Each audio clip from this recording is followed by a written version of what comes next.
Mayberry's Furniture has been family-owned and operated since 1946 and is now serving the Upper Cumberland with locations in both Crossville and Cookeville, offering the largest array of solid wood furniture and mattresses in the area. They also provide a best price guarantee and in-house service and delivery. Stop into their 15,000 square foot showroom at 1020 South Willow Avenue in Cookeville to see their selection of Amish solid wood, flex steel, Tempur-Pedic, Sealy Posturepedic, and much more today. Mayberry's Furniture is proud to be the presenting sponsor of the high school football game of the week on the UCR Media Network.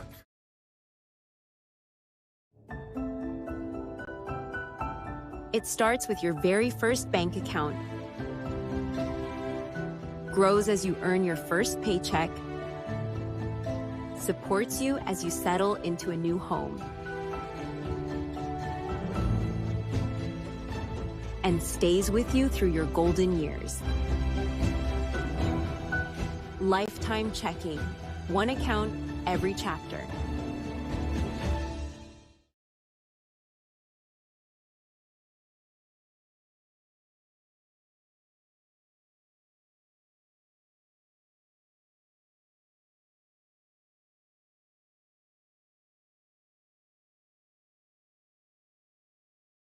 Modern Roofing Group is an Owens Corning preferred contractor, and they're proud to bring that reputation and recognition to the Upper Cumberland. Their customer service and craftsmanship are second to none. Get comfort that your roof will stand out to the storms by calling 931-400-8788 and get an estimate on a new roof today. That's 931-400-8788. 100% financing is available. Modern Roofing Group is proud to stand behind their work with a 10-year workmanship guarantee.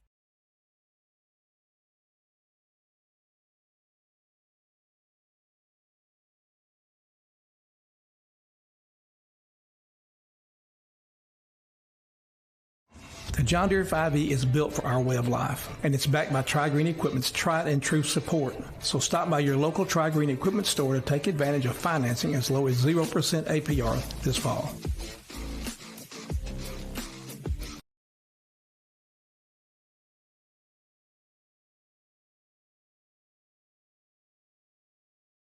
Mowing, cleaning, hauling, whatever is on your to-do list, Tri-Green has a John Deere tractor built to handle it all with ease. Whether you're tending the land or tackling weekend projects, this is a season to get things done. Visit us online at trigreen.com to see how affordable a John Deere tractor can be. Watson Chevrolet is proud to present the area's best selection of new and pre-owned cars, trucks, and SUVs. Watson Chevy's staff of experts are ready to get you into your next vehicle with unmatched service and knowledge. Stop in at 2350 Cookeville Highway and get your vehicle serviced by their highly trained professionals. Right now, you can save money on oil changes, regular maintenance, and battery installation. And remember, don't buy till you see Jason Fye. Watson Chevy is proud to be the presenting sponsor of the UCR Media Network. Are you looking for your next home? This home has plenty of room in this open split bedroom plan featuring 1,560 square feet with 3 bedrooms and 2 bathrooms on a 0.92 acre lot. All appliances, water heater, and HVAC are new. Convenient to Center Hill Lake, Cookeville Boat Dock, and Austin Bottom. This house is in the Baxter Upperman School District. Your path to ownership is just a phone call away. Call Sonia Brown with American Way Real Estate at 931-979-7145 or 931-526-9581.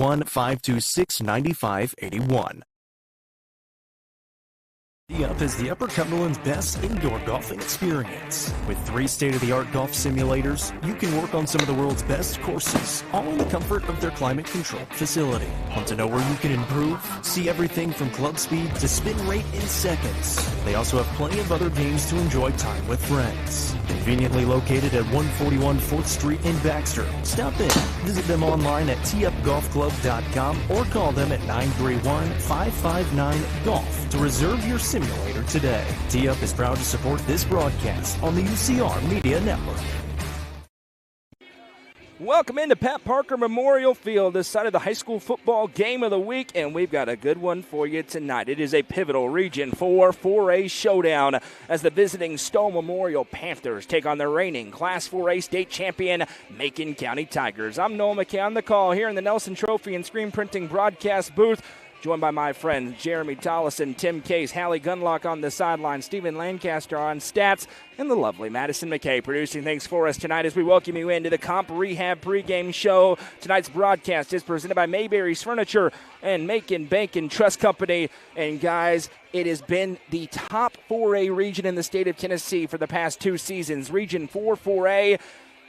And there are 5 bona fide, very good teams battling for 4 spots. Jeremy, 2 teams tonight with 0-run records in Region 4, 4A. A pivotal matchup tonight, 1-1 for Macon County, but 2 teams with 1 loss, I should say, in Region 4, 4A. A big matchup tonight as 2 teams that have home playoff aspirations know they need to win to maybe get into the playoffs. No, absolutely. And then you sit here and think about Upperman, White County, and I'm telling you, this region, a good team is going to be left at home when the playoffs start, and every single game, including tonight, is enormous. And every game adds up. You make one mistake, and you're on the outside looking in. What do you think about that, Tim? Yeah, you're right. I see this region is going to have a potential playoff team sitting at home at the end of the season. And I think there's 5 teams that can make the playoffs in any other region across the state. But somebody's going to be sitting at home. And these 2 teams, I think Stone's coming in with something to prove. You know, they got beat up pretty good last year in this game. Got routed, basically. And then Macon County coming off their first loss in 14 games. They're not happy about that, I promise you. I think you're going to see 2 different style teams, but they're going to go at it tonight, and it's going to be fun. Just how good is Region 4, 4A? Well, there are no undefeated teams, but there are 4 5-1 teams, and that does not include the Upperman Bees, who maybe sit as the favorite as we enter week number 7. There are so many good teams, 2 big matchups in this region tonight. This one, and then live over on UCR2 is Livingston Academy. One of those 5-1 squads welcomes in those Upperman Bees. We'll keep you updated on that game as well as we move forward. Let's take a look at the tail of the tape in this game. For Macon County, the offense, or the Macon County, I should say, at 5-1 on the season, but coming off their first loss in 364 days, falling at White County a week ago, 26-14. The Warriors scored at the buzzer in that game, but it was still a win for White County last week at Warrior Stadium. Their opponent, Stone Memorial, also 5-1 on the season. Their lone loss, a lopsided one, 40-7 to those aforementioned Upperman Bees. And as we continue on in the Comp Rehab pregame show, the record that matters, Macon County 1-1 in the region. For Stone Memorial, 0-1. So many moving parts this year when you talk about the postseason and the new alignments, and the 2 seed could end up playing Alcoa in the second round. But you're so far away from that, and because of the competitiveness in this region, you have to sell out to win every game. And the reality is the loser tonight can probably kiss any chance of a home playoff game goodbye, and likely will have to win out to get the 3 and maybe even to get the 4 with how competitive each and every night has been so far in this region. Yeah, and we've talked about that. There's almost no room for error, and it's always a DeKalb or someone. This year it's Livingston. I'm telling you, Livingston is going to spoil somebody's playoff dreams. You better watch out, because the last few years you had Livingston on your schedule, and you're like, hey, that's an easy win right there. You better play, or Livingston's going to spoil it. I've called them the fly in the butter all year long. I'm telling you. That's Livingston. And when you watch them, they get it done in multiple ways. And so tonight, Macon County has got to bounce back from a loss. You can't go into that game with 2 losses in this region. I'm telling you, Livingston is definitely going to upset somebody, for sure. When you look at this matchup, it is a very interesting series. It's been dominated by Macon County. They're 7-1 all time against the Panthers, and last year was as lopsided of a game as you're ever going to see. 54-0 in Week 11 in Crossville. But before that, as tight as any matchup can be. The previous 3 meetings were all decided by 1 or 2 points, while Macon County has won 6 consecutive in the series. 5 of those games were decided by 10 or less points.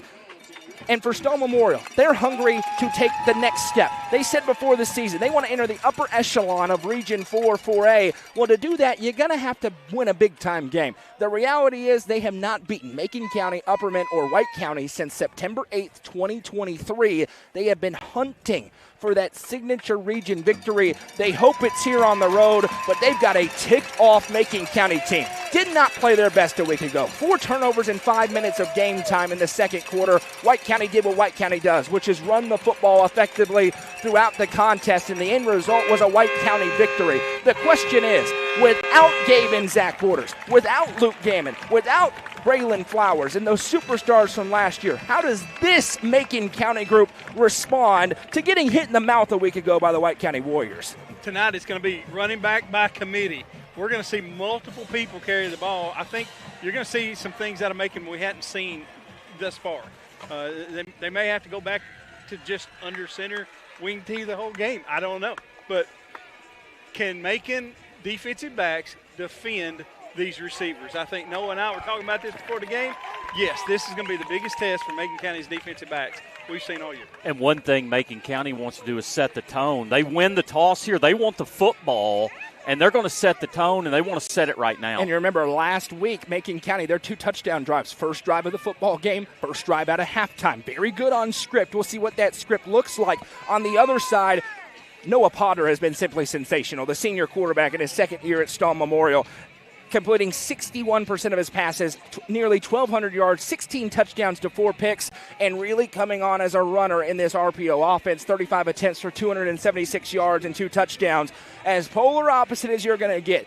Throw it around the yard with the Panthers, ground and pound with the Tigers, superstars all over the field. It's why we're here tonight. Stone, the road team in the white jerseys, black pants, gold numbers and letters on the front and the back, outlined in black trim. Macon County, in my personal favorite uniform in the Upper Cumberland, the red tops, white pants, white numbers and letters with blue accents. These red jerseys were throwback jerseys that was brought back 2 years ago to commemorate the 2020 the 1973 undefeated team, and every time we've worn these red jerseys, we've not been beaten. That semifinal, when I saw him walk out, I was blown away. Noah Potter, a big weapon. He can put it through the end zone. See if he does it here as he races up and puts that right boot into it.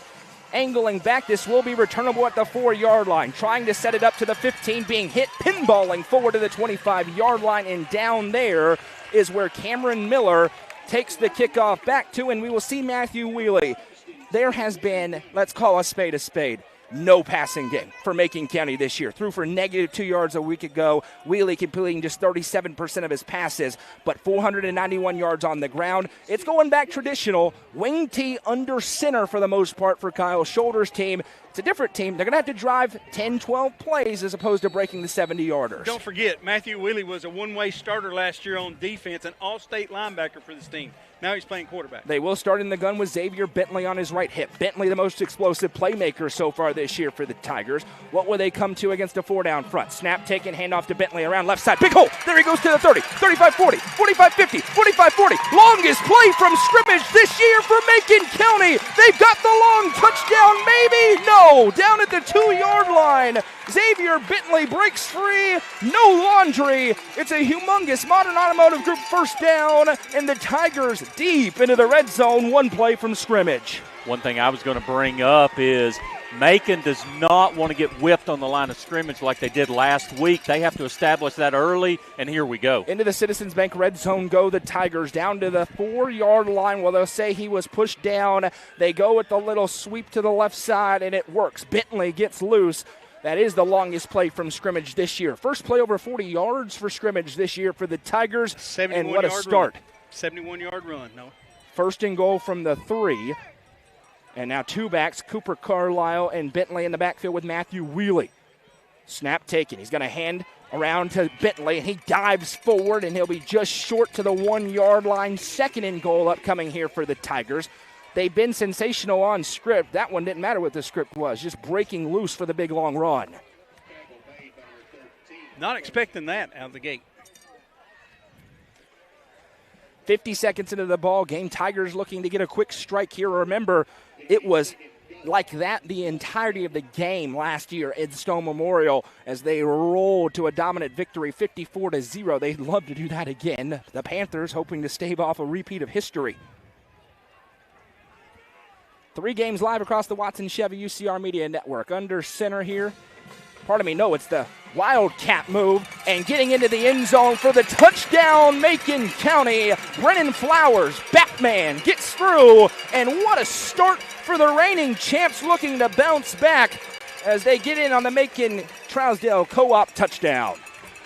You know, in watching film, I felt like Macon County could do well running against this team. However, the question for me is coming up. How well can we defend this wide open offense we're about to see? Eli Gammon has been sensational this year. He kicks this extra point up, and it is good. Still perfect. 26 for 26 on the campaign. And we had to jump through the Comp Rehab pregame show quickly, but what a start it is for Macon County, 7-0. We'll bring in the next member of our broadcast crew, Hallie Gunlock, who is somewhere on the sidelines. I don't see her, but I'm sure she's probably right in front of my face. Hallie caught up with both coaches earlier on, Derek Samber and Kyle Shoulders.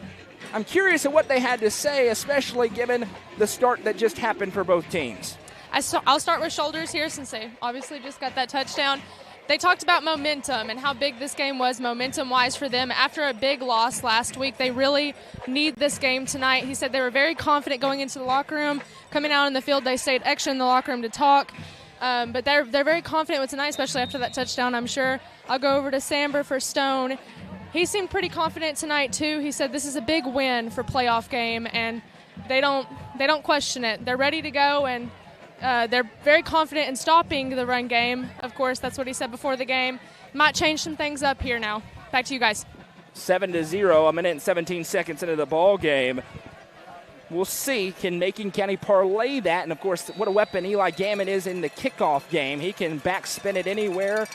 As Stone tries to plug some holes, Gammon is going to go with the pooch kick over, angling, fielded cleanly on the 25-yard line. Cutting upfield, not a lot of room to operate. Bradley Crawford there. A physical finish to the run for Stone. And we will see this RPO game. Very collegiate-style offense for Stone Memorial. They go up-tempo when they're on script, Jeremy, and Noah Potter with Caden Page next to him, they run it to perfection. Yeah, it's funny because we talk about how do you stop Macon County's offense. You have to have assignment football, but this exact same way, but the opposite script. You have to protect against the bubble, but you have to keep your eyes on the receivers so they don't double move you down the sideline.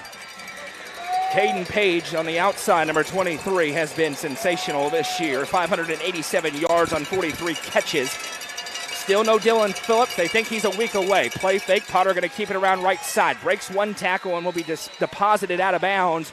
Nothing doing on the zone read. Going to bring up 2nd and 10 here for the Panthers. Goodrich knocked him out over there. He was the first guy upfield from that defensive end spot. It was a good job just fighting across the block on a stretch block and got him out of bounds. Tonight's broadcast is the high school football game of the week, presented by Mayberry's Furniture. If you're a Stone Memorial fan, you haven't checked them out right in downtown Crossville, I don't know what you're doing. Trips to the left, one to the right, empty set here for Potter. Takes the snap, rolls out, looks, fires, receiver there, it's Page. Makes the catch, there's a stiff arm. Page weaves to the 40, hit by a host of Tigers, will be driven back from the 42. The quick game for Stone converts a gain of 8. It'll be 3rd and 2. Hey, one thing I want to mention, this officiating crew, I'll be honest with you, it's going to be hard to find a crew with more experience than this one. They know it's a big game for both sides in the region, and they've put a really experienced crew on it. One receiver split out each way. Potter takes the snap, going to give for the first time. Dancing now up the middle, big hole rumbling through. And here's a new name from earlier this season. As they've been rotating through the backs, they're very high on this young man, Torrey McDowell, the sophomore who's really burst onto the scene. As 13 yards per carry so far this year. That's a pretty good average. And they get right back on the ball and making territory. Potter takes the shotgun snap, gives to McDowell again, dances, breaks one arm tackle, still on his feet.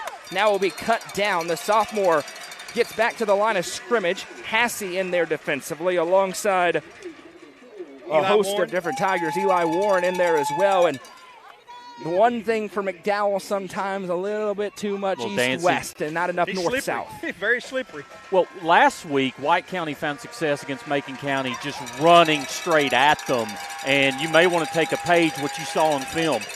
That was a Turner Roofing first down, a previous play, as Potter takes the snap, play fake, drops back to pass.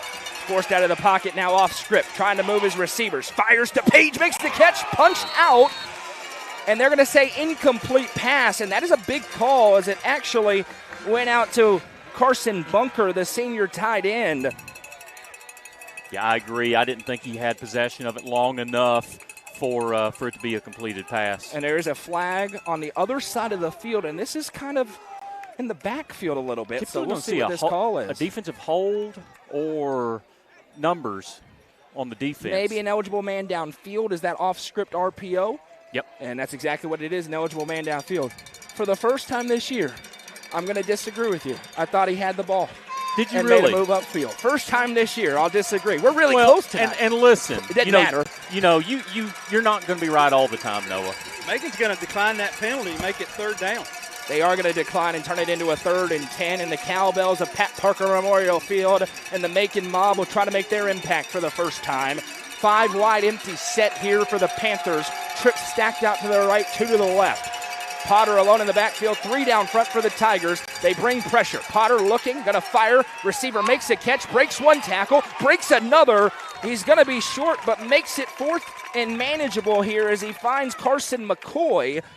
And that's the junior tight end who just wiggles his way through and makes it 4th and manageable. No question about it. You're going for it down 7-0 on the road. 4th and 2 here. Right back into the same set for Potter against the 3 down front. And they'll check over. I'd say watch quarterback run here. Something designed. Student section's packed on the other side of this stadium. Big play here early on in the ball game. 4th and 2. Potter has the snap. It is a quarterback draw. Up the middle. He lowers the shoulder, but I think this is coming back. He got a first down, but this one is right in the area of holding, and I think they got it right on the left side of the line for Macon County. They sure do. And that'll back them up and probably force Stone to punt this one away. A huge penalty, and that has been the bugaboo for Stone. They've been better at it this year. Last week it crept up, but in these big region matchups, the penalty problem has been a very real thing. Yeah, I agree, and unfortunately for the left tackle there, he didn't have to hold. Potter was getting the first down. He might have been a yard shorter than he was, but he was going to lean forward for the first down. We only had a 3-man front, and everybody was kind of playing pass on that play. Darrell Davis, the punter here. Bradley Crawford, the return man. Davis puts the right foot into it. This one's spinning on its axis.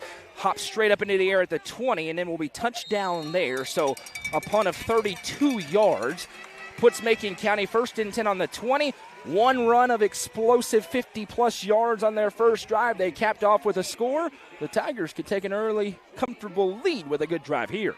Absolutely, and on that long run, it was really the kick-out block that created the seam for him to run up behind. And, again, Stone just has to understand the blocking scheme, play assignment defense, and just kind of gap fit there.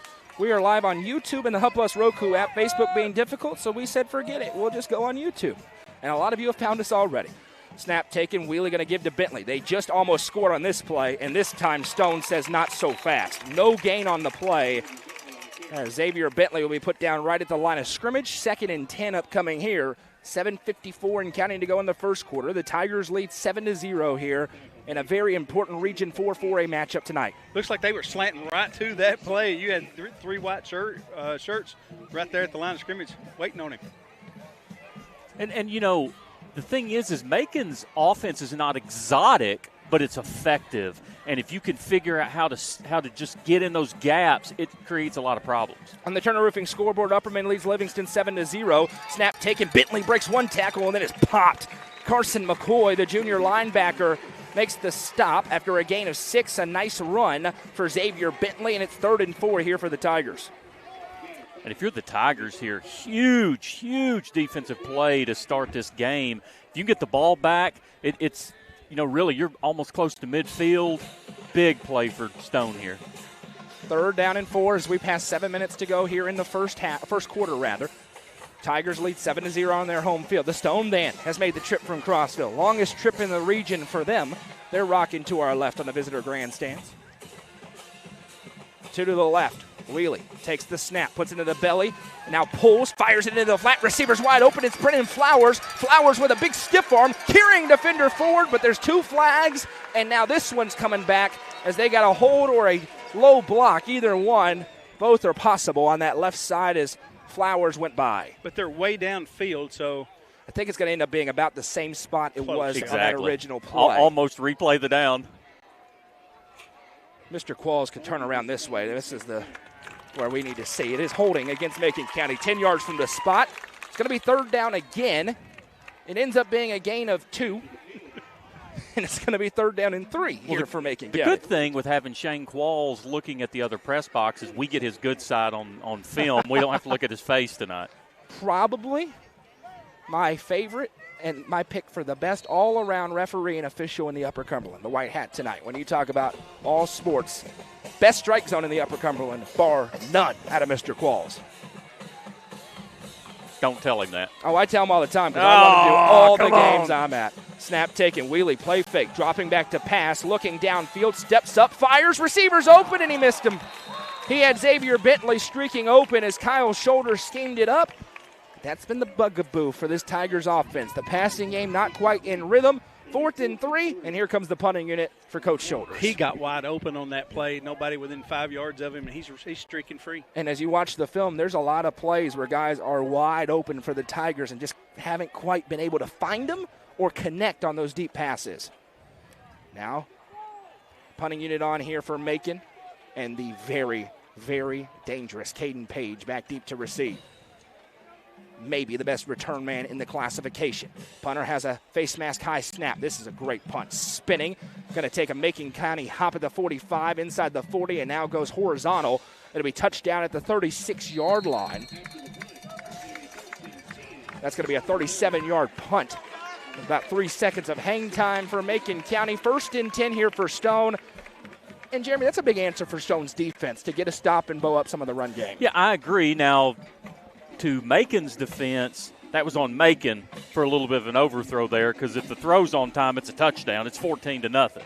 But big play for Stone. But Tim mentioned it a minute ago, we've seen a lot of 3-man front, and what you want to do is just rush up the A and the B gap and get 4 or 5 yards of rush. We did anticipate seeing A.J. Vandiver, the sophomore tailback tonight. He's been banged up the last couple of weeks. Have not seen him yet, though. Quarterback keeper for Potter around left side. He breaks a tackle, stutter steps, and Noah Potter do-si-does his way to the 46-yard line for a Turner Roofing 1st down. And if I'm Stone and I see that 3-man front, I'm running Potter until you stop it. And this is the Game of the Week, so it's also presented by our Game of the Week sponsors. Crawford Gary with Maxwell Insurance. Crawford with another tackle. He's going to be a busy man tonight. 3 like down. Arion Carter, isn't he? 3 stacked to the right. This empty set has worked for Stone so far. Potter has the snap. Going to roll to his left. Going to keep it again. And now just lowers the shoulder and darts out at midfield. He'll be escorted out again by Bradley Crawford. They'll spot him right at the 50. A gain of 3. 2nd and 7. Like Taylor Swafford in on that stop as well. And really looks like maybe Coach Shoulders, Coach Corbett, and his coaching staff went back. This is what Upperman runs on defense. Little 3-4 look, 3-3 stack look, and that had a lot of success against the Panthers offense. Potter takes the snap. He'll roll the pocket to the right. Eyes downfield. Plants, fires, receivers wide open, and he makes the catch. Falling out of bounds, Hunter Haney. And there's the downfield attack for the Panthers as Noah Potter throws it on a rope. It's a Turner Roofing and Gary Maxwell Insurance 1st down. Somebody lost coverage. How do you leave that guy wide open? Hunter Haney, the second favorite target with no Dylan Phillips out there. He's had a lot of receptions from that senior quarterback, Noah Potter, the past couple of seasons. They'll flip the set now on the far hash, and the band starts to rock. Snap taken for Potter. Quarterback keeper again. Up the middle. He's carrying a defender forward, but we wrestled down there. Hunter Jones able to wrap him up from behind, right on the edge of the red zone at the 20-yard line. It'll be 2nd down and 7. If I'm Stone, Potter gets 45 carries tonight doing that exact same thing until Macon switches up that defense. Talking to Derek Samber this week, he said he's really coming along as a runner and sensing when to check. Noah Potter has complete freedom to change plays at the line of scrimmage. 3 to the left, 1 to the right. Snap taken, dropping back Potter. Forced out of the pocket on the blitz. Fires, receivers wide open. Touchdown, Stone Memorial. Kyle Hinch was wide open, and the junior cashes in on the throw from Noah Potter. I didn't see who it was on the block. We had a linebacker coming, and he got just a chip on him, just enough to give his quarterback time to throw that ball. Noah Potter rolled away from that pressure and puts a great ball to Kyle Hinch, who's gotten a lot more play time on offense in the absence of Dylan Phillips. And now Noah Potter will try and tie the game after cashing in on the touchdown. And that's a big-time drive by the Panthers on the road. Snap, set, kick is good. 5:09 to go in the first quarter, all tied up at 7. It's the high school football game of the week, presented by Macon Bacon Dress Company and Mayberry's Furniture on the Watson Chevy UCR Media Network.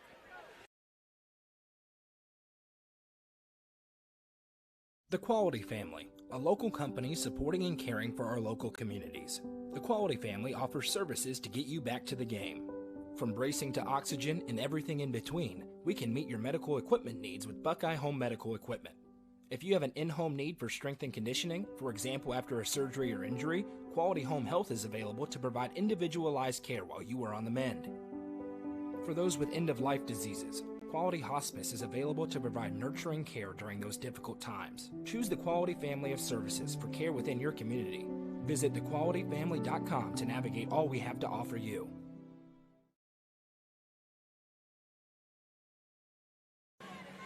Well, you better know where your popcorn's at in the pantry because you may need it tonight. 7-7 our score, 5:09 to go in the first quarter. Noah Potter with a touchdown pass to Kyle Hinch. And now we'll see what he does. Does he try to boom this through the end zone or kick and play coverage? 2 completely busted coverages on the same drive, both in big plays. The difference is Macon was not able to hit their wide open receiver, and Stone was. So Potter going to kick from the right hash. Back deep to receive is Trey McClain and Cameron Miller. And he's going to pooch kick this time. Over to the left side, Crawford under it. He makes the reception, and Crawford will be crunched down at the 35-yard line, maybe the 36. 1st and 10 upcoming here for the Tigers on offense. A generous spot to the 37. The home team will take that. And I'm so confident because we're 20 feet away. I don't even have to squint for that one. I'll tell you, I love the little pooch kick. The downfall, if they get through that first line, it's trouble. It is trouble. Score update on the Turner Roofing scoreboard. Region 4-4A has an Upperman problem. Upperman leads 14-0. No resistance so far early first quarter on UCR2 tonight. 2 to the right here. Stone shows pressure. Will they bring it? Nope, they're dropping back. Wheelie takes the snap, puts it in the belly of Bentley. He's hit immediately and taken down. And that was an explosive move to the quarterback up front by a player his head coach absolutely loves, Braden Thompson. Coach Samber described him as dominant to me before the season started. He deposited the guard right into the lap of Bentley. It'll be a gain of 1. Yeah, it looked like maybe the tackle was coming down to block him, and he just took him with him, beat the block. Thompson's a big old boy. 2 to the right here for Macon County offensively. Snap taken, speed option, going to toss it outside to Bentley, looking for the edge. Now he lowers the shoulder. Tackle football in Lafayette. Bentley will get forward to about the 40-yard line. Cade Radcliffe meets him in the hole, and it's going to be a big 3rd down and 5 play upcoming here for Macon County. And what we saw last time when Macon needed a play, I know it was called back for the hold, but the little rollout RPO run pass option there to the wide side, they found a little success with that.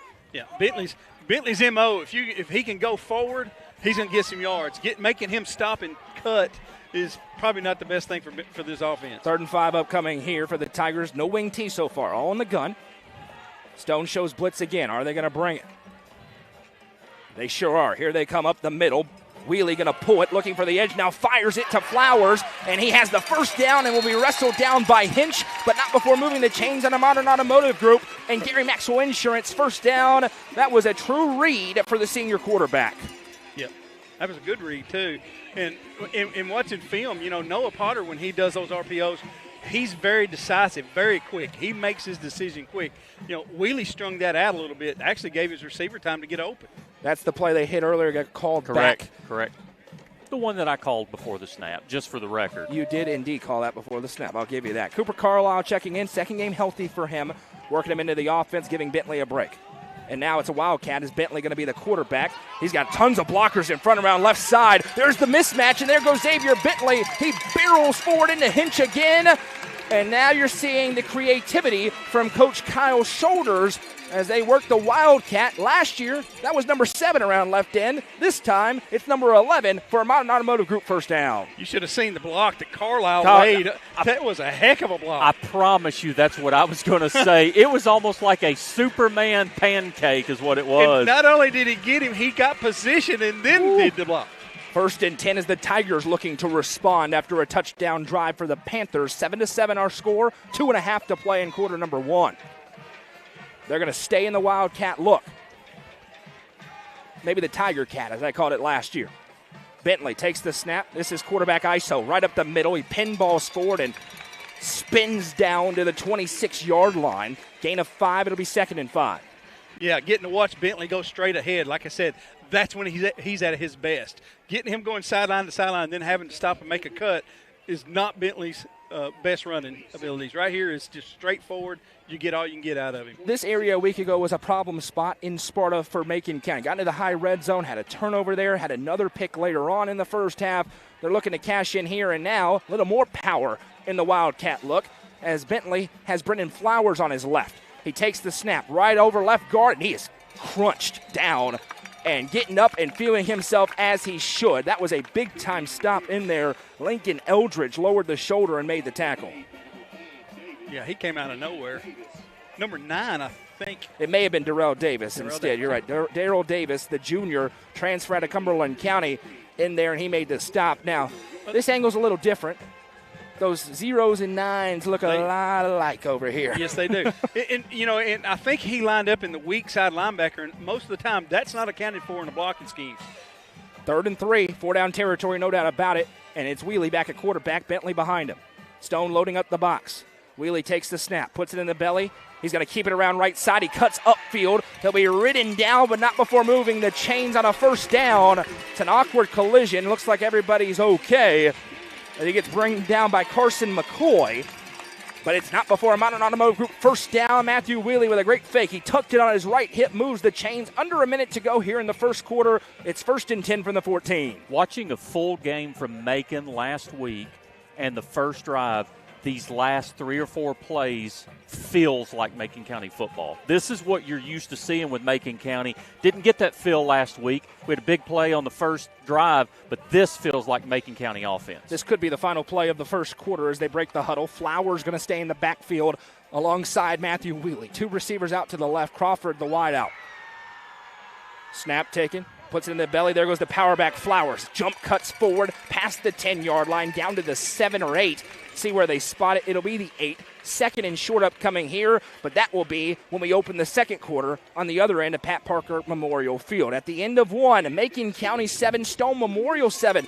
You're watching the high school football game of the week presented by Mayberry's Furniture and Macon Bacon Trust Company on the Watson Chevy UCR Media Network.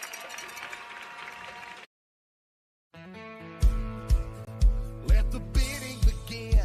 It's time for the show, and you know it's gonna go high. There's a buzz in the air, and people come from everywhere to hear the auctioneer cry. The sound of the gavel never gets old when you hear DJ say so. Live or online, we handle auctions of any kind. Call Amanette's Eagle Auction at 526-5335, where we soar higher. Legacy House is right here in the heart of Smithville. It's more than a boutique, it's a family story woven into every thread. I'm Amy Allen, and I started this place with my 3 beautiful daughters. We offer timeless pieces that feel both classic and bold. From rich textured clothing to one-of-a-kind accessories. This shop has a perfect mix of heritage with a modern edge. So come on down. You'll find more than just fashion. You'll find a place where legacy and style meet. Located at 104 West Walnut Street in Smithville. Stop by and see their selection Tuesday through Saturday. Legacy House is proud to be an all-inclusive sponsor of UCR.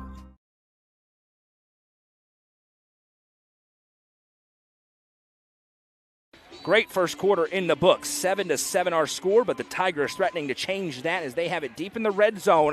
2nd and 2, or make it 3, upcoming here for Macon from the 8-yard line. This has been a methodical drive. Their first touchdown came after a long run for Xavier Bentley on the first play from scrimmage. Stone's offense moved very good. A familiar refrain, the only thing that slowed them down has been the penalties. I'm Noah McKay. That's Jeremy Tollison, Tim Case, Hallie Gunlock on the sidelines. Lovely Madison McKay producing things for us. Stephen Lancaster doing stats. Snap taken for Wheelie. He's going to give to Flowers. And Brandon Flowers around right side. Still on his feet. And Superman dives into the end zone. Touchdown, Tigers. The first play of the second quarter ends with 6 on the board for the home team. That's a Batman dive right there.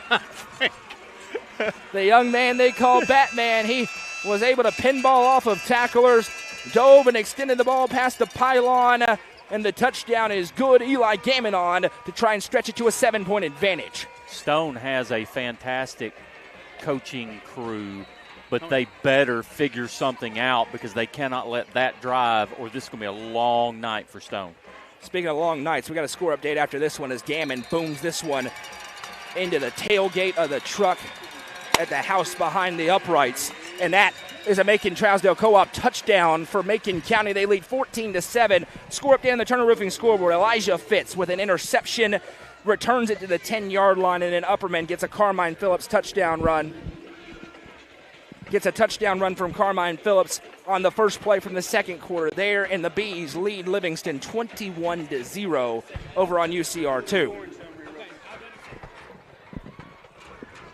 An impressive drive there upcoming, or just now, for Macon County. And now we'll see how Stone responds. Certainly feels, Jeremy, this could be an offensive game. Mentioned the only thing that stopped Stone was themselves on some penalties.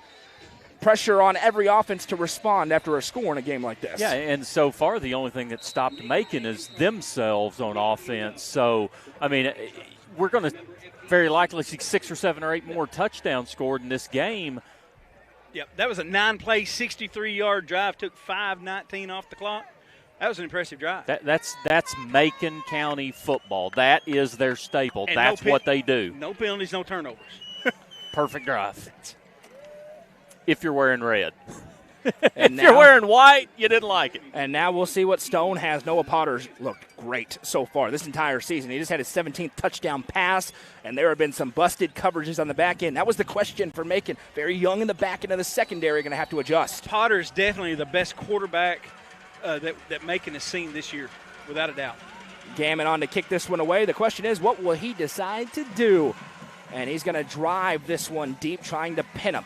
Fielded cleanly on the 10-yard line, to the 15, to the 20, to the 25, to the 30. Tiptoeing down the sideline and just stepping out of bounds was Kyle Hinch. Has a touchdown reception. He almost had a kick 6, but it'll be 1st and 10 here for Stone. Looks like they're going to put him on the 32-yard line. Yeah, I believe Crawford may have pushed him out of bounds there. Got the shove on him, and he tried to tiptoe, and went out of bounds. I thought he was gone. They do spot it at the 32-yard line. The Goose is loose. Coverage coming up at CumberlandReporter.com. If you missed yesterday's very impressive victory for the Clay County Bulldogs, photo and story already up there. Who returned that, Noah? Kyle Hinch on the return number for Stone Memorial. Noah Potter going to come out. This formation's had a ton of success. The 5 wide with 3 bunched out to the wide hash. The mob trying to make their impact felt. Snap taken. Potter going to keep it. Looking around the right side. He cuts and breaks a tackle. This one's coming back. A blatant hold by the right tackle there for Stone Memorial. It's going to back him up 10 yards. It was more like a 3-point takedown, Noah. there was Greco-Roman wrestling going on in there. And this is already going to be the third offensive penalty on Stone Memorial. Last week, everyone said, why was the Warren County game so close? Because Stone continued to shoot themselves in the foot on their drives. It's starting again here tonight. Can't do that against the defending champs. 10-yard penalty will be 2nd and 20. There again, we're still looking at a 3-man front, 2 linebackers. That's a 5-on-5 with Noah Potter behind it. He's just finding his hole. And again, the threat of the sideline that Stone just kind of stresses you on the sideline, so they kind of like Tennessee runs their offense, try to get numbers and attack where you're light. If you pull one of those guys out of coverage, Potter finds the open man. 14-7. Our scoreboard had a little glitch. Hallie will get it corrected. Snap taken. Potter rolls away from the pressure. He's going to fire the quick hitch. That's the Derek Samber special on 1st and long. He finds Caden Page. Gets right back to the original line of scrimmage. It will be 2nd and 10. And this Macon County defense is keeping it in front of them, not trying to give up anything deep. And as soon as they do bite on that double move, they're I'm going. telling you. They flip the set out to the wide hash. Derek Samber says, wait, he wants to make a check. Potter looks over, and he's going to get the new signs.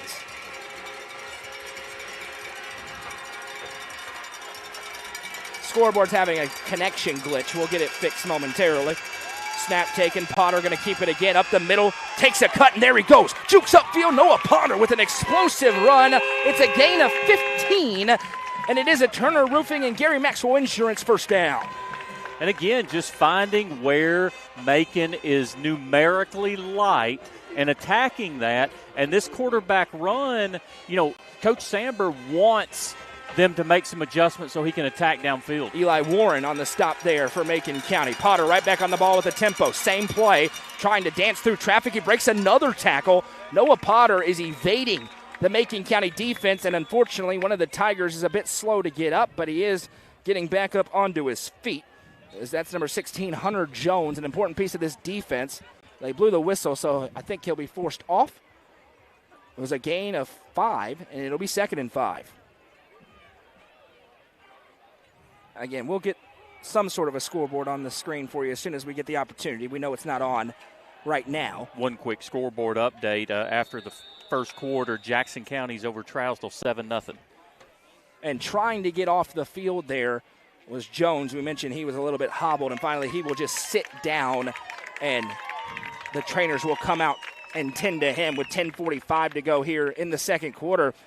Certainly feels like a very offensive game right now. Both teams getting what they want on that side of the football. Yeah, exactly. They both are doing exactly what they want to, and both offenses have only been stopped by themselves.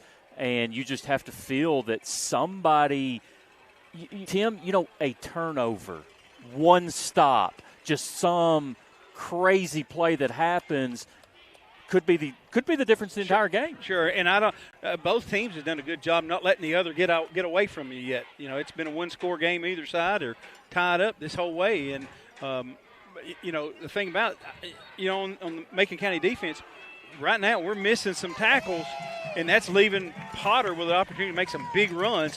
And like you were talking a while ago, on the short kicks, if you break through that line, well, right now, if you get through those linebackers, we got everybody in coverage back there. You got room to run.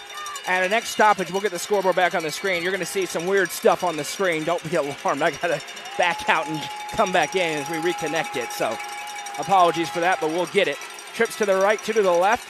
And now they will check over again as Coach Samber says, wait, and they give the new signs.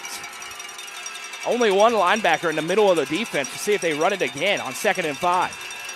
Potter takes the snap. They sure are. Potter weaves through traffic. Macon County brings it off the edge, and they're able to get through on a nice stop as Talon Swaffer gets in there off the edge to bring down Noah Potter, and it's going to be a gain of 1 and a 3rd and 4. Yeah, I think number 6 will also get the Hassey. That's Hassey. He'll get an assist on that as well. Yeah, good adjustment there by Coach Shoulders to just show something and then bring something to the middle to try to offset the numbers. He might have been inviting that run up the middle. Absolutely. Looking to pinch it. 4-down territory here for the Panthers, barring a negative play. Trips to the right, 2 to the left. same formation, same play. Right up the middle, Potter. He's going to be grabbed and wrestled down. It's a nice job in the open field by Dawson Whittemore. And this depends on the spot. He's going to be just short, 4th and a yard, and they have run quarterback ISO up the middle over and over and over again on this drive. Yeah, and I'd mentioned it earlier. I mean, it's been successful. I mean, 80% of the time it seems like it's 4 or 5 yards. So, again, I'd do it 45 times tonight. Big play here, 4th and a yard. Trips to the right, 2 to the left. They'll check back to the sideline. 20 on the play clock, 9-10 to go in the first half.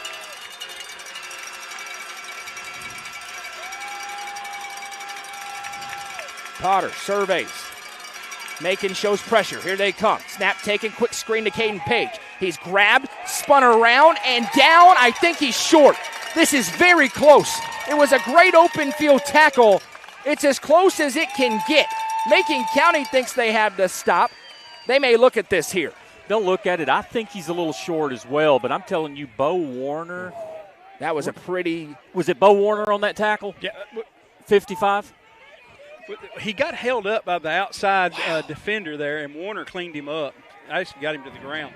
I think they're a little short. I think they are short, too. Looking at the original line of scrimmage, there's no way he got there. I'm good at that math. This is going to be a huge stop. It looked like Page had room. He bounced inside and got wrestled down. It was a great tackle made. He's clearly short, a full yard short. And the Tigers' defense gets a critical turnover on downs. They take it back with a 7-point lead. Could that be the stop you were talking about, Jeremy? Yeah, I mean, it's early in the game, but all they are trading touchdowns. And when you fall off script, listen, everybody scored a touchdown. We've had each team punt once. And then now when you fall off script a little bit, you almost feel like you fall 2 possessions behind instead of 1. You're having to run an offense you don't want to run then. Scoreboard update on the Turner Roofing scoreboard. Maryville leads Cookeville 14-0. They get an interception and then cash in on a touchdown. So the Rebels lead 14-0. That's on UCR 3. 2 to the right, 1 to the left. Shotgun set here. Bentley in the backfield. He motions Brennan Flowers across as Matthew Wheely has a waist-high snap. He's going to give to Bentley around right side. He's cut down. Almost scored on that earlier. This time it's a big loss of a couple. It'll be 2nd and 12. Number 44 in on the stop from linebacker spot. He came up, made a great tackle. Actually, tackle for loss. That's Radcliffe. Cade Radcliffe. He's all around on the defense. If he's at home, you remember he's the kid who always jumps up and tries to fire up the Panthers crowd on 3rd down. 2nd and 12 upcoming here. We appreciate our friends at Macon Bank and Trust Company. You can go visit them right here in town. 7 area branches as well. We so appreciate them for being a presenting sponsor of Macon County Tiger football all season long here at UCR.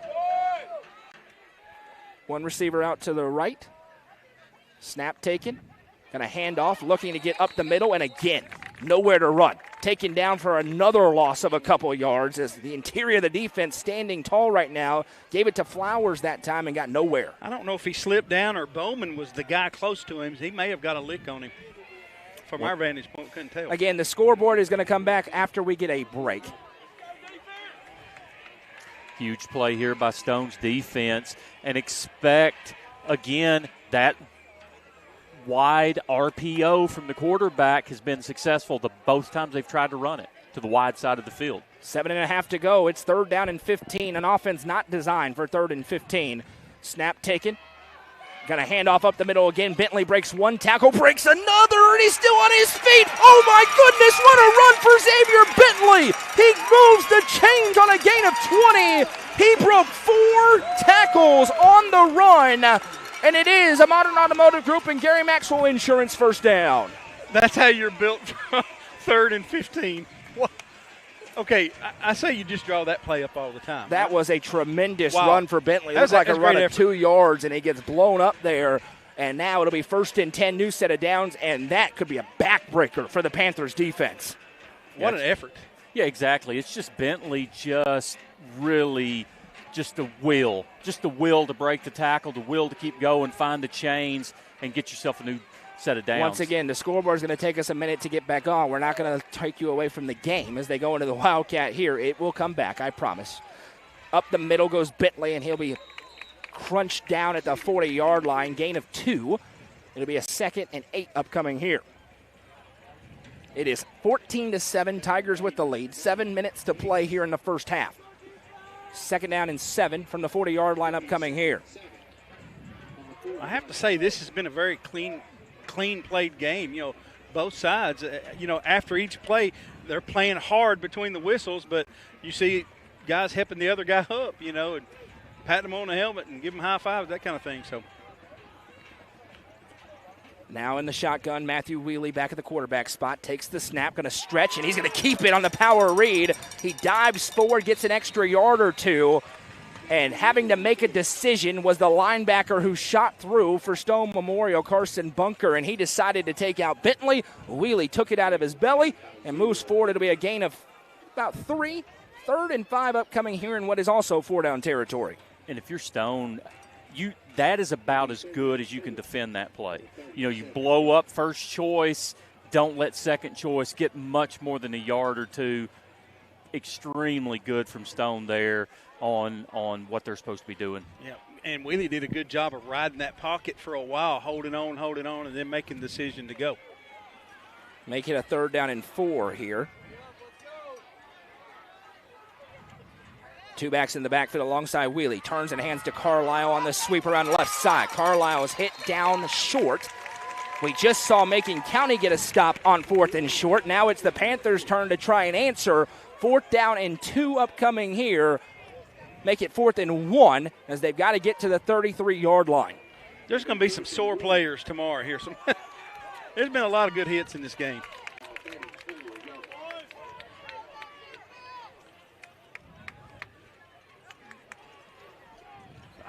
I don't think – is Wheely in at quarterback? We'll see as they break the huddle here. No. It is not. It's going to be the Wildcat look with Bentley and Flowers in the backfield. Of course, either one could hand it off if they wanted to. Snap taken. It's going to be Flowers. He's hit and cut down. What a play. Caden Page lined up at the linebacker spot, shot through the A-gap, and brings him down with a shoestring tackle. That's sensational by the senior. He was full speed at the snap and came through untouched. That's a good job. You know what's fun about football? Listen, football. Touchdown, punt, touchdown, 4th down stop. 4th down stop. That's what just makes this the best sport on the planet. So now Stone gets the ball back. We said offensive game. Now the defense is controlling in the second quarter so far. It's Region 4-4A, baby. You never know what you're going to get. You think you know, but you don't know. And they're staying in this 5-wide set with trips bunched to the right, 2 to the left. Potter surveys the front. Has the snap. Now he's going to fire the screen out to Page again. Page hit by Bradley Crawford, and maybe the surest tackler on the team. Wrestles him down after a gain of 3. That's what they were looking for on 4th down the last drive. They move it to make it 2nd and 7.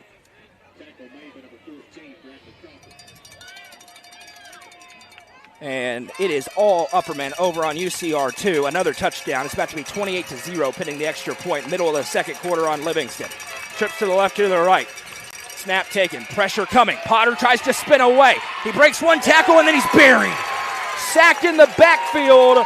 Getting through is Talon Swaffer. First man there staring him down was Eli Warren. He shoots off the edge. It's a huge loss all the way back to the 23-yard line, where it will be 3rd.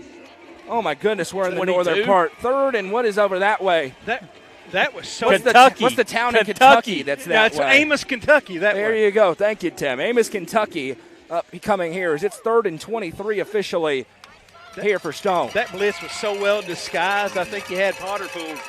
And they're bringing pressure from everywhere despite the 3 down front. If any team was designed for 3rd and 23, it's this one, though. They're bringing pressure again. Potter looks, fires. Receiver makes the catch. Stutter steps, pinballs forward. He had a mile to go. Gets back to the original line of scrimmage plus a yard. Carson McCoy on the reception. A host of Tigers led by Cameron Miller in there defensively. 4th down and 9. Surely you're not going for it. Make it 4th and 8. Offense is on the field, and Stone is acting like they're going to go for it. This would take some serious something. No way. Well, check with me. There's no way. They're looking for a cheap 5 yards if they can get it. They're going to try to run it down, and if they snap it, I'll be stunned.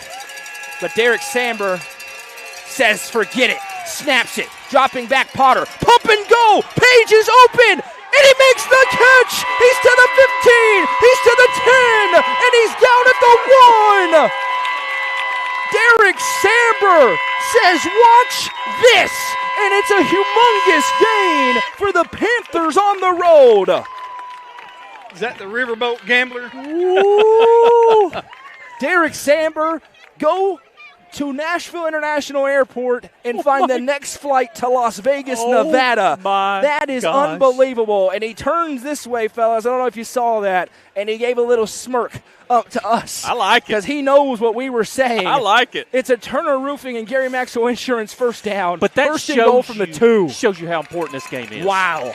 62 yards. 4th and 8, and they go for it. And Potter put it on Caden Page. He now has the snap. Potter around the left side. Gets behind the blockers. He's crunched, but he's in. Touchdown, Stone Memorial. 2:07 to go. And Derek Samber just sent a statement to all of Region 4-4A.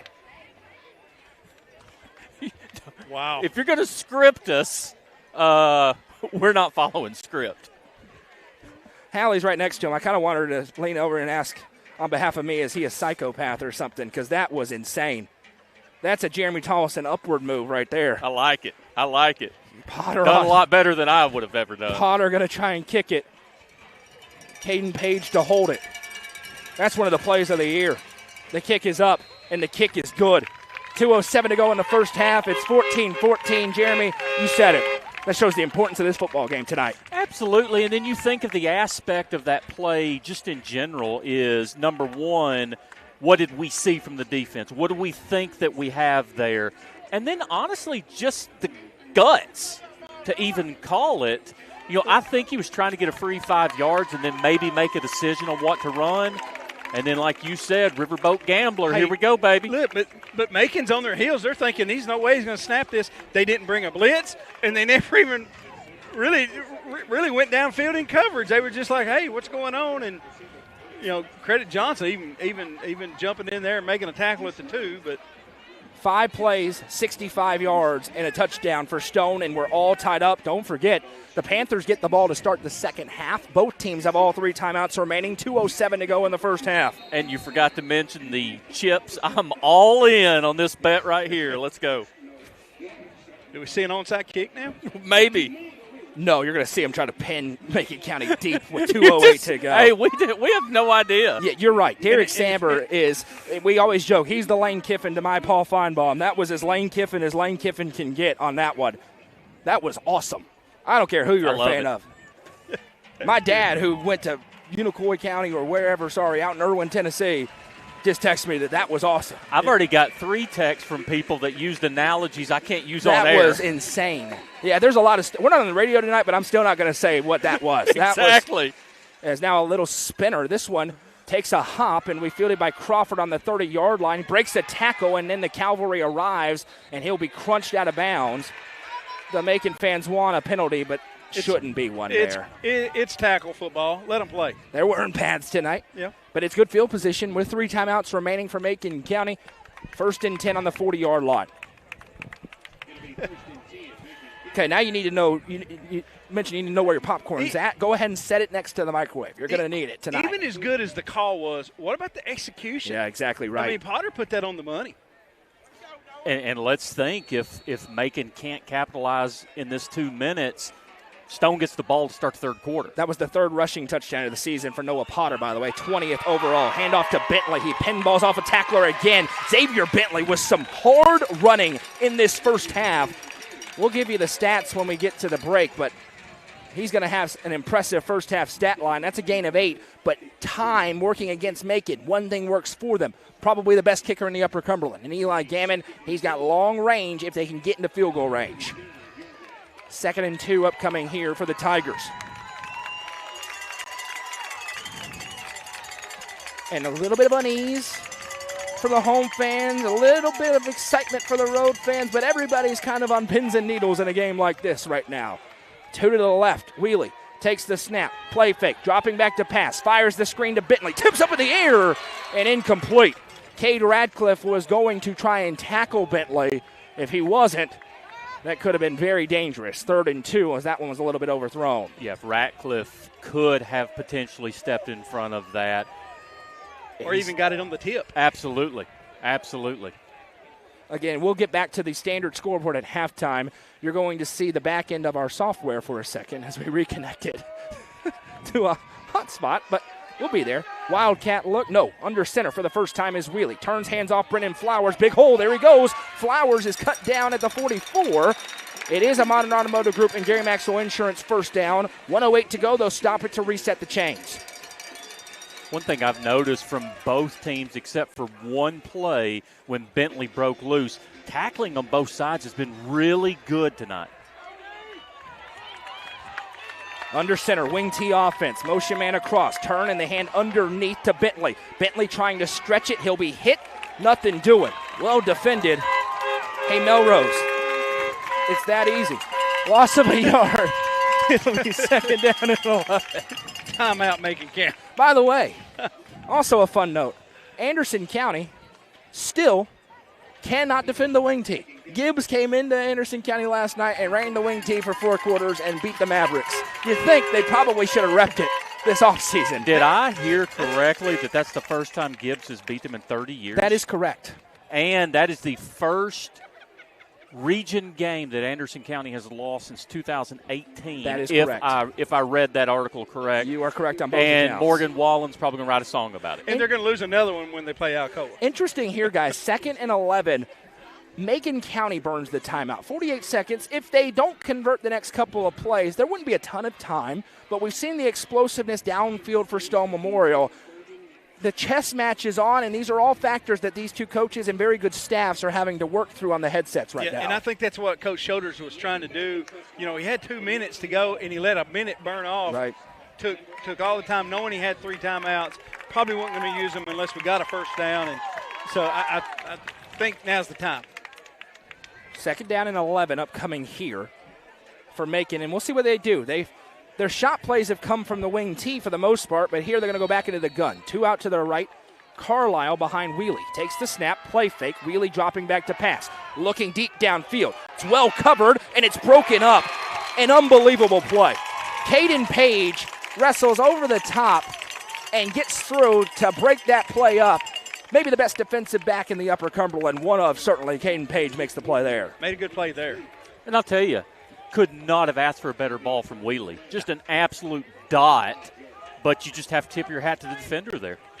Stick around. We'll have the halftime show presented today by Clyburn Automotive and Happy Hiller. Hallie will talk with the coaches as they go in or out of the locker room, so we'll get a report from her. We'll have first half stats. We'll take a look around the state on the Turner Roofing scoreboard as well. Now, does Stone use a timeout if Macon don't? I think so. 3rd down and 11. Snap taken.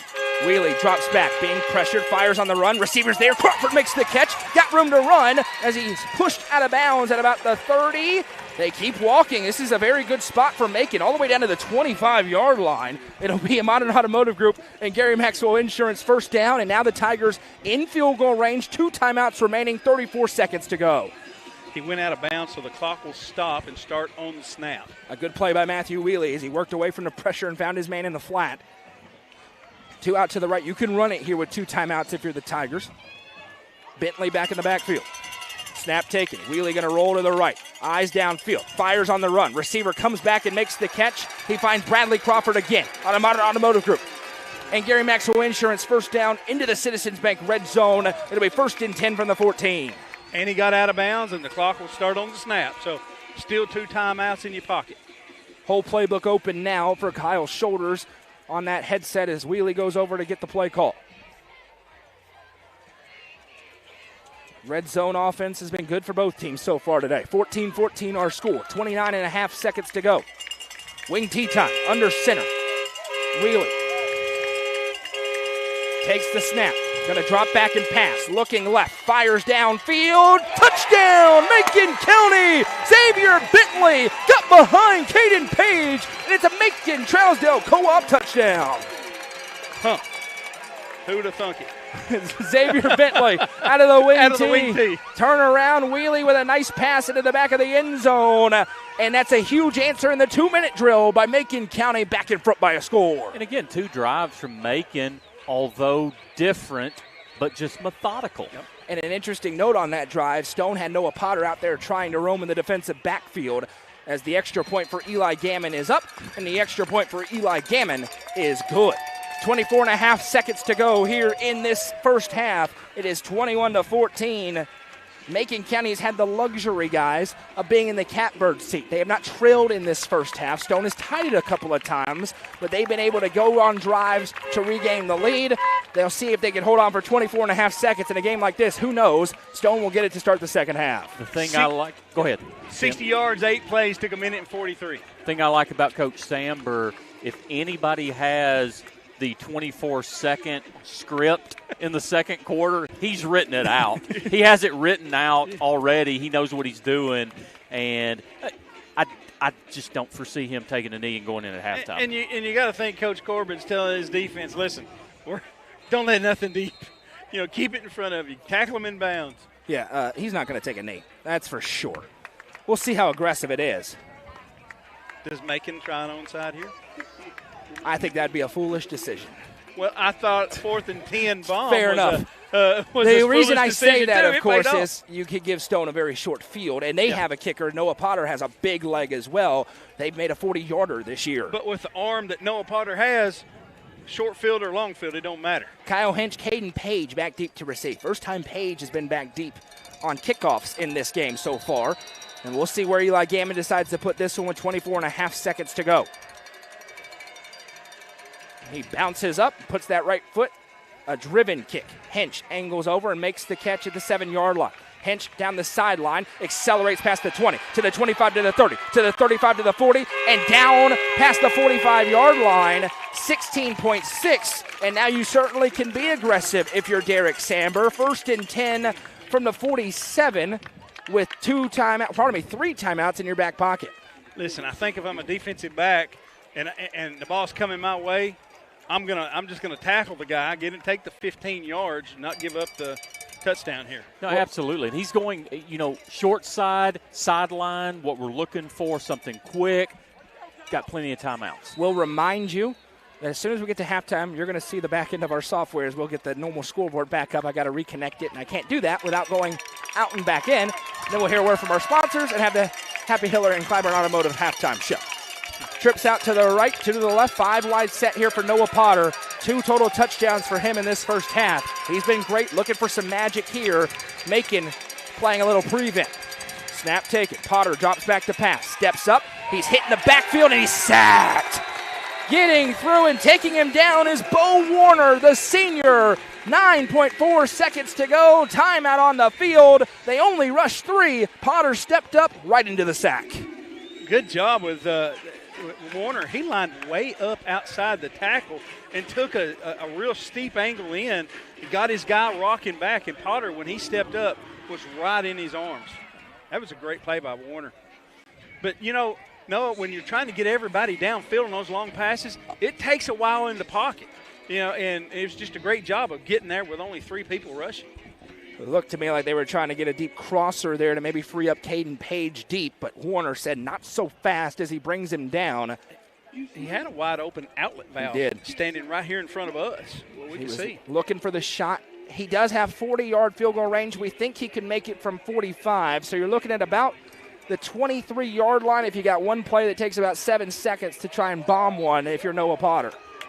I will say this is a fun game to watch. Oh, this has been a great game. That's why we're here tonight. That's why it's the high school football game of the week. And Derek Samber says, come here, to his senior quarterback. He wants to have a discussion before this play. Look for something tricky.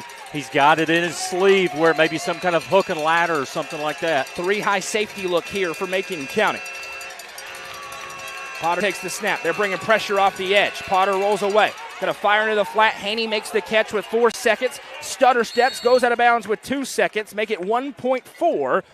And we will see the arm strength for Noah Potter as it's Hail Mary time for the Panthers. And everybody in red starts to back up towards the goal line. Yes. And Easton Tollison has maybe the most delicious-looking dessert brownie thing I've ever seen in my entire life. This is a hot fudge cake made you can only get it at the band concession stand here. They've made this for years. It is a staple. If you've never been to Macon County and had one of these, you need to get one. Are they still making the steak sandwiches up here? No. You guys are going to have to call this next play. Oh, my goodness. I mean, Noah's going to tear into the hot holy fudge. How much are those? Smokes. $5? Oh, that's cheap. I'm about to go buy 40 of them. They give you that. You know, I'm going to buy the band a new bus right now with those hot fudge cakes. 1.4 seconds to go, 21-14.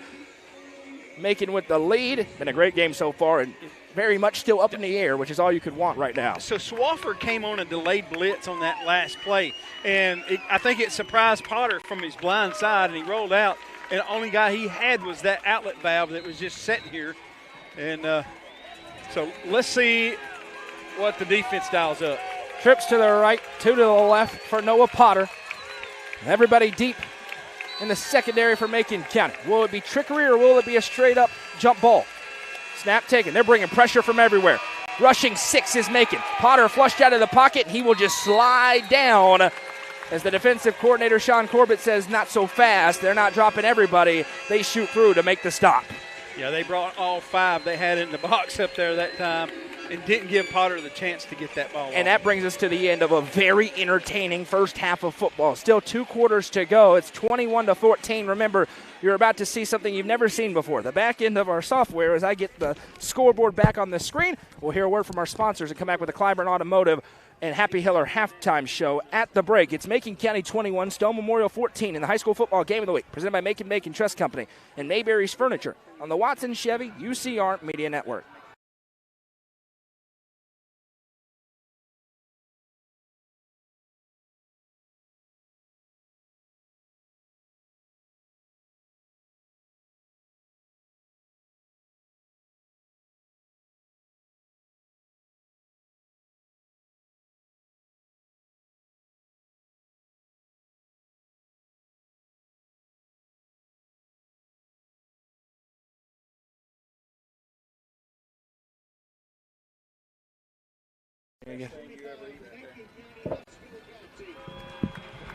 Hey, Noah. Livingston Regional Hospital is Livingston's hometown hospital. Located at 315 Oak Street, Livingston Regional Hospital provides compassionate quality care for all patients from local people you can trust, so you can count on them to treat you like family. Their excellent staff offers years of experience and training to meet the needs of all patients. They understand the importance of providing care in a professional and comforting manner. They're proud to partner with Livingston Academy Athletics through the LRH Sports Medicine team. Livingston Regional Hospital is a proud sponsor of this broadcast on the UCR Media Network. Nelson Trophy and Screen Printing is proud to support student athletes and athletic departments throughout the Upper Cumberland. They are also proud to sponsor Nelson Trophy and Screen Printing's Player of the Game on this broadcast. From trophies to t-shirts, they can do it all. Be sure to stop by and see them at 120 Circle Drive in Allgood, or give them a call at 931-537-9559. Nelson Trophy and Screen Printing, proud sponsor of this broadcast on the UCR Media. Are you looking for the best dining experience in the Upper Cumberland? Visit Fire and Vine in Cookeville's historic West Side. Fire and Vine offers great service and a unique menu, including mouth-watering deep dish pizza, delectable beef, chicken, fish, and more. Take in stunning views from the rooftop while enjoying your meal. Come and experience the charm and flavor of Fire and Vine, your new favorite spot for a memorable dining experience. Fire and Vine is a proud sponsor of this broadcast on the UCR Media Network.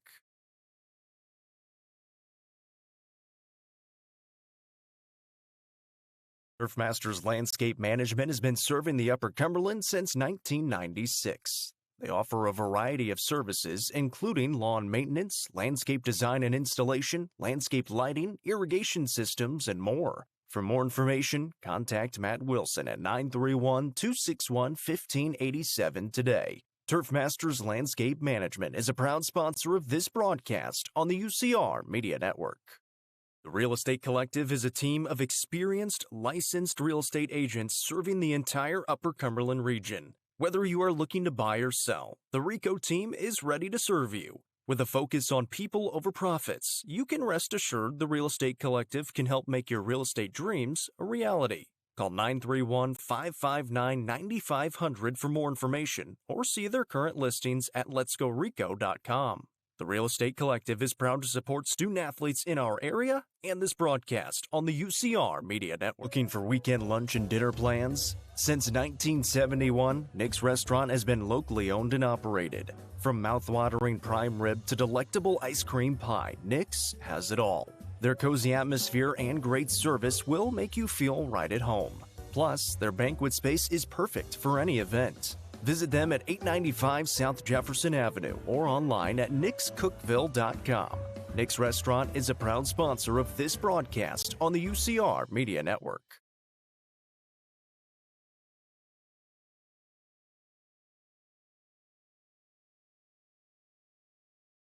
The Crouch team with Highlands Elite Real Estate proudly presents this newly remodeled 4-bedroom, 4.5-bathroom home on the south side of Cookeville. This home sits on 1.7 acres and has a beautiful sunroom where you can see your private backyard that borders a creek.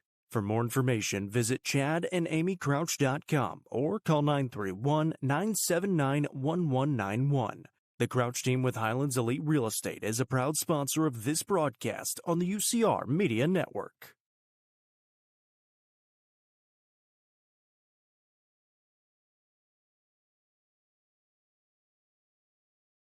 Loading the kids in the car, brokering peace in the back seat, mastering the snack handoff without even looking. Why are simple things sometimes so complicated? Thankfully, with auto owners, insurance doesn't have to be one of them. We work with independent agents who keep insurance simple, so you can worry about more important things, like figuring out what's growing in that cup holder. That's simple human sense. Visit swallowsinsurance.com or call us today, 931-526-4025. Protecting your future, it's what we do. Mayberry's Furniture has been family-owned and operated since 1946 and is now serving the Upper Cumberland with locations in both Crossville and Cookeville, offering the largest array of solid wood furniture and mattresses in the area. They also provide a best price guarantee and in-house service and delivery. Stop into their 15,000 square foot showroom at 1020 South Willow Avenue in Cookeville to see their selection of Amish solid wood, flex steel, Tempur-Pedic, Sealy Posturepedic, and much more today. Mayberry's Furniture is proud to be the presenting sponsor of the high school football game of the week on the UCR Media Network.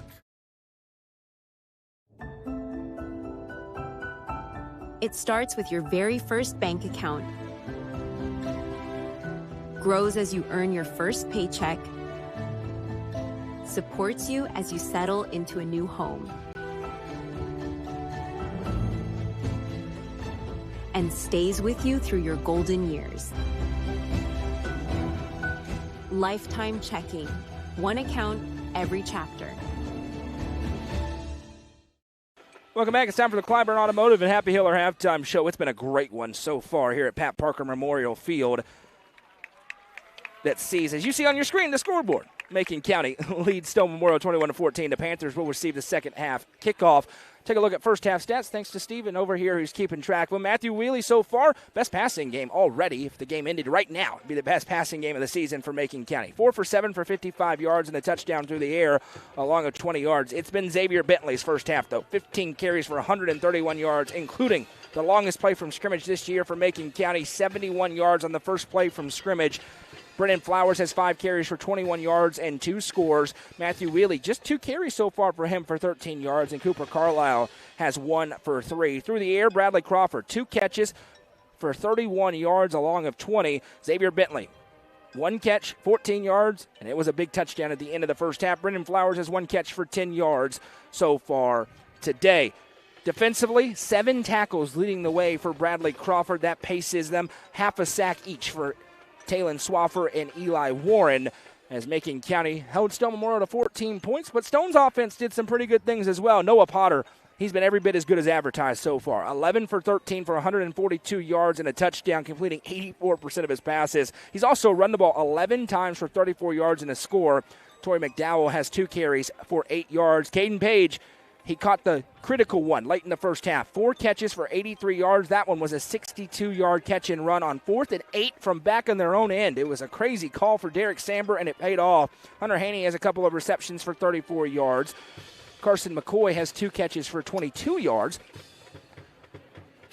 Kyle Hinch has 1 catch for 20 yards and a touchdown as well. Those are the first half stats. We appreciate Steven for keeping track of them to our left. A lot of big games happening. We'll give you 1 score update on the game on UCR2, who is soon to be the all-time Livingston touchdown leader. Caden Weitzel does get a touchdown going into the halftime locker room. Extra point blocked. Upperman leads Livingston 28-6 at halftime as the Bees offense continues to impress. Let's take a look around the state. The Turner Roofing Scoreboard with Jeremy Tollison. We'll start out east. Hey, we're going to get in this quick. You ready? Yep, let's do it. 0-5 Claiborne.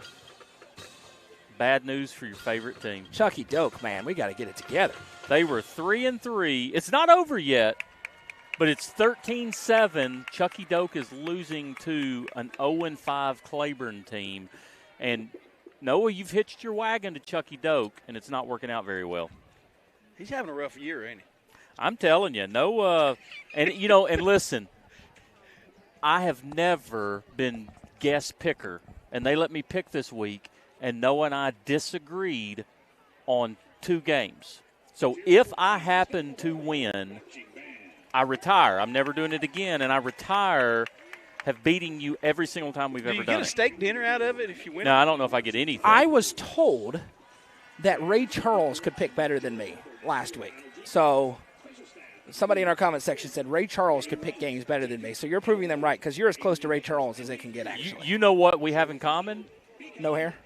That. But I was refereeing one time, and someone told me that Ray Charles could see better than me. You know what's impressive about that? I'm 87% all-time on the picks. Ray Charles must really know high school football in the Upper Cumberland to be able to outpick that. He was something in his day. You are not kidding. Big game. 5-1 Dobbins Bennett, 4-1 Jefferson County. That's 21-14. The lovely Madison McKay's uncle, Spencer Riley, Tennessee legend, head coach of Jefferson County. Starting center on the 98 national championship team. Science Hill. Let me go. It was 21-14 Dobbins Bennett in the fourth quarter. Science Hill 45-zip over Morristown East as a final. Good gracious. 6-1 Hampton over Unaka. Oh, that's going to be bad. 0-7. That's going to be bad. The final score, Unaka 22, Hampton 74. That was close. Final, South Doyle and Alcoa. Alcoa 38, South Doyle 7. Hey, there's a hole there. There's a chance. There's a chance. I'll tell you where there's a chance. There's a dent in the armor. There's a chance in Anderson County. Absolutely. I don't think so. Gibbs rolled in there and rolled them over? No. Pigeon Forge lost to I meant there's a chance for one of our teams to beat Anderson County. Oh, Anderson County is not beating Alcoa. That's for sure. I'm with you on that one, brother. No chance. Really good game. Marion County and Bledsoe. Big match up there. 12-3 at the half, Marion County. Knox Central 17-14 over McMinn County at the half. No score on Grundy and Monterey. Loudon could not beat Stone, but they can beat 0-6 Sequoia. Congratulations. We need to schedule them on next year. Do we pick on Loudon? Loudon is the ones that hate us, correct? Loudon hates me. They hate everybody. They hate me because I said they were overrated as all get out last year. And then they beat Stone without Noah Potter, and you see how good Noah Potter is, and decided to stick their chest out. And I said, wait till next week. And they thought that was crazy. And then White County went in there and curb stomped them for 4 quarters. And then I, just as the upstanding citizen I am, definitely didn't post and take a bunch of shots for the next week about it. No, why do you hate Loudon? I'll hang up and listen. Because they annoyed me. First quarter, That's the answer. DeKalb County up on York 14-0. Jacob Benson took York in that game. Well, Jacob's wrong. This game's big. He took Macon County in this game. I took Stone Memorial. Not looking great right now. The Tigers have something to say about it. Gallatin up on Mount Juliet 15-0. Lebanon up on Wilson Central 21-6. Lincoln County 28-14 over Tullahoma at the half. Watertown up on Sequatchie 14-13 at the half. Another game you and I differed on. We differed on this one. You picked Stone, I picked Macon. I am the only one that picked Cannon over Smith, and Cannon is up 14-12. I will say I did not think that was a crazy pick. There were 3 games, the 3 by far toughest games on the board. This one tonight. This one, Jackson County, Trousdale County, and that game between Smith County and Cannon County were the toughest 3 games. Let me tell you, and I promise you, and I talked to Coach Samber before the game, this is in Lafayette is the only reason I picked Macon County. If this game's in Crossville, in front of Bucky's, I'm picking Stone. And that was my tiebreaker. I thought this was just going to be a battle as it is. We've seen that so far. And literally, the home team, that's who I picked. And although Noah picked against Macon County, here at Macon County, Noah, has anybody picked on you yet? You know what's amazing? They haven't. And That's right. So appreciate we will not pick on you. Tim Case certainly did. I came in and I said, what did you do? He said a whole lot. Now, as we said, and I sent the warning out and I will continue to say it, if people do not get the reactions to the picks under control, we are, and I'm not kidding, we are going to stop doing the picks. This is fun. It is for fun, folks. I mean, there ain't nobody take this serious, And people do take it entirely too seriously. And you know what? That's their right. We're talking about their kid. Correct. I mean, we're talking about hey, who's going to win? We don't know. That's the water cooler talk. Well, everybody talks about it. What's funny, seriously, I've never picked them, and you asked me this week if I would pick, and I got in there, and I'll be honest with you, I'm sitting here thinking I make this pick. You can never referee again. Well, that too. But I'm sitting here actually thinking, well, listen, I love Coach Shoulders and Coach Samber. I got to pick one of them, and I'm thinking, I don't want the other guy mad at me. It kind of bothered me. And when I walked up to Coach Samber, I knew I picked against him. He was super nice, but I thought, is he going to be mad at me? I will key everybody in, and then we'll keep going on the Turner Roofing scoreboard here on a secret. The coaches love when we don't pick them. They want bulletin board. Yes. And I have a good relationship. Right now I can say this with full confidence with every coach in the Upper Cumberland, bar none. Everybody else besides them takes it way too seriously. No, I've been broadcasted for 22 years here from Macon County. In all those years, I've only met one coach that I did not like, and I won't tell you who. He will when we go to break. Yeah, I loved Coach Satterfield. I'm just kidding. I love Clint Satterfield. I'm kidding. Hey, he always treated me good. He's a great guy. And most do. Okay, but I met one that I didn't. I do want to get in my mind, and I know you hate private. We got to do Baylor McCallie. But this is my guess to score at the half. Okay, we got Baylor McCallie at the half. I want to know what you think the halftime score is. Okay, so there's been a history in this matchup. And that's at McCallie or is that at Baylor? I think it's at McCallie. Okay. There's been a history in this matchup. In the regular season, Baylor rolls, and in the championship game, McCallie turns around and good. Gotcha. Kind of a Chiefs-Bills style thing, where in the regular season, the Chiefs have won handedly, or the Bills have won handedly, and the Chiefs have won in the playoffs. And then obviously, you've got the Briggs Cherry local flavor with Baylor. So with that in mind, I will say Baylor up at the half 21-7. Tim. I'm going to say McCallie 14-7. 17-14 at the half, Baylor. Woo. Baylor up on McCallie at the halftime there. That's a look around the state of the Turner Roofing scoreboard. We're going to take a break. When we come back in the Clyburn Automotive and Happy Hour halftime show, we'll hear from Hallie Gunlock, who caught up with Derek Samber on his way into the halftime locker room. Maybe some insights there. We'll see if she can get with Coach Shoulders as well as we roll on here. Big opening drive when we come back as well. As Stone trails 21-14, they'll get the football. The Tigers trying to bounce back in a big Region 4 for a showdown. Coverage is presented by Macon Bacon Trust Company and Mayberry's Furniture on the Watson Chevy UCR Media Network. Citizens Bank is proud to sponsor today's game. Just like a winning team, Citizens Bank is there when you need them the most, providing financial solutions that fit your goals, whether it's building a business, buying a home, or planning for the future. You can count on us to be there every step of the way. Experience the power of partnership with Citizens Bank. Citizens Bank wants to wish good luck to Macon County today. Go Tigers. Citizens Bank, member FDIC, equal housing lender. Modern Roofing Group is an Owens Corning preferred contractor, and they're proud to bring that reputation and recognition to the Upper Cumberland. Their customer service and craftsmanship are second to none.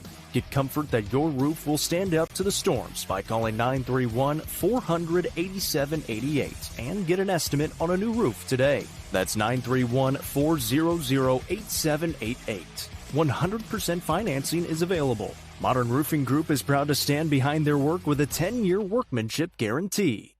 The John Deere 5E is built for our way of life, and it's backed by Tri-Green Equipment's tried and true support. So stop by your local Tri-Green Equipment store to take advantage of financing as low as 0% APR this fall.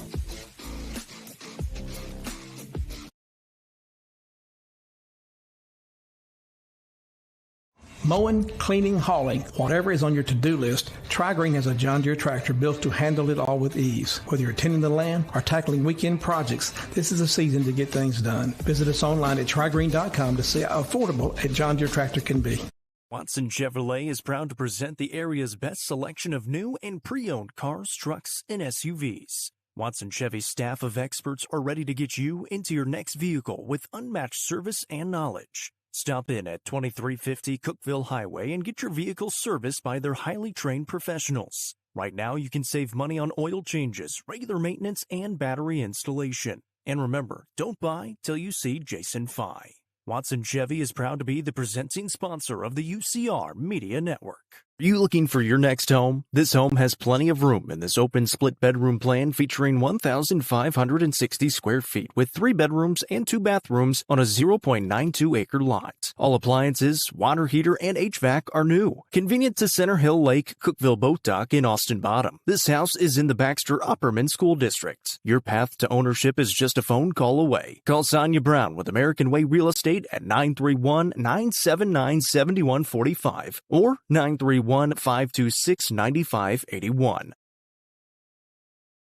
Up is the Upper Cumberland's best indoor golfing experience. With 3 state-of-the-art golf simulators, you can work on some of the world's best courses, all in the comfort of their climate-controlled facility. Want to know where you can improve? See everything from club speed to spin rate in seconds. They also have plenty of other games to enjoy time with friends. Conveniently located at 141 4th Street in Baxter. Stop in. Visit them online at teupgolfclub.com or call them at 931-559-GOLF to reserve your simulator today. T-Up is proud to support this broadcast on the UCR Media Network. The Quality Family, a local company supporting and caring for our local communities. The Quality Family offers services to get you back to the game. From bracing to oxygen and everything in between, we can meet your medical equipment needs with Buckeye Home Medical Equipment.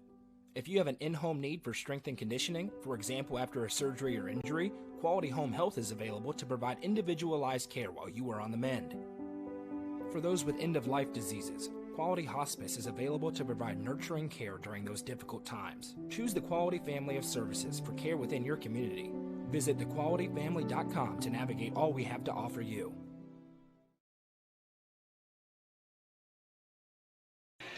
Mayberry's Furniture in Crossville and in Cookeville. 15,000 square foot showroom in Cookeville. Your one-stop shop. Fellas, good NFL slate this weekend. You want to watch it on a new couch. You're going to go to our friends at Mayberry's Furniture. They got the best deals in the Upper Cumberland and the best service in-home installation as well. You got to go check them out and thank them for being the presenting sponsor of the high school football game of the week. Do they have one of those recliners with the push button? They got everything in there. You I'm telling you, they absolutely do. Speaking of football, this has been a great game so far. 21-14, Macon County with the lead. Hallie Gunlock caught up with both head coaches just a moment ago. Hallie, what do they have to say in the middle of a huge region showdown? I'll start with Samber since I caught him in going at half. He said that was a great first half. Their main thing, he kept it short. He's got to stop them on third down, stop giving them second chances.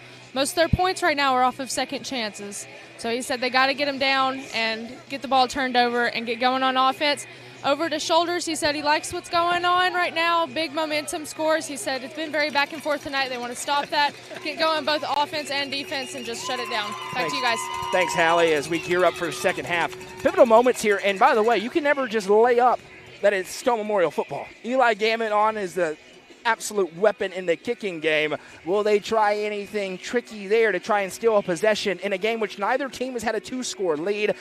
Stone Memorial hasn't led at all in this ball game. Feels like if either team can get it to a 2-score lead, they win the football game. Yeah, I guarantee you that Coach Shoulders is one of the very best at seeing tendencies in special teams, and he wants to try to attack that. So if he's how many kickoff returns you think he's watched of Stone from this year? Every single one of them. And if he sees some kind of tendency to exploit, you better believe that this could be an opportunity for him to do that. We are live on the main UCR YouTube channel and the Hub Plus Roku app tonight. I'm Noah McKay. That's Jeremy Tollison and Tim Case. Hallie Gunlock on the sideline. Stephen Lancaster handling stats for us. The lovely Madison McKay producing things.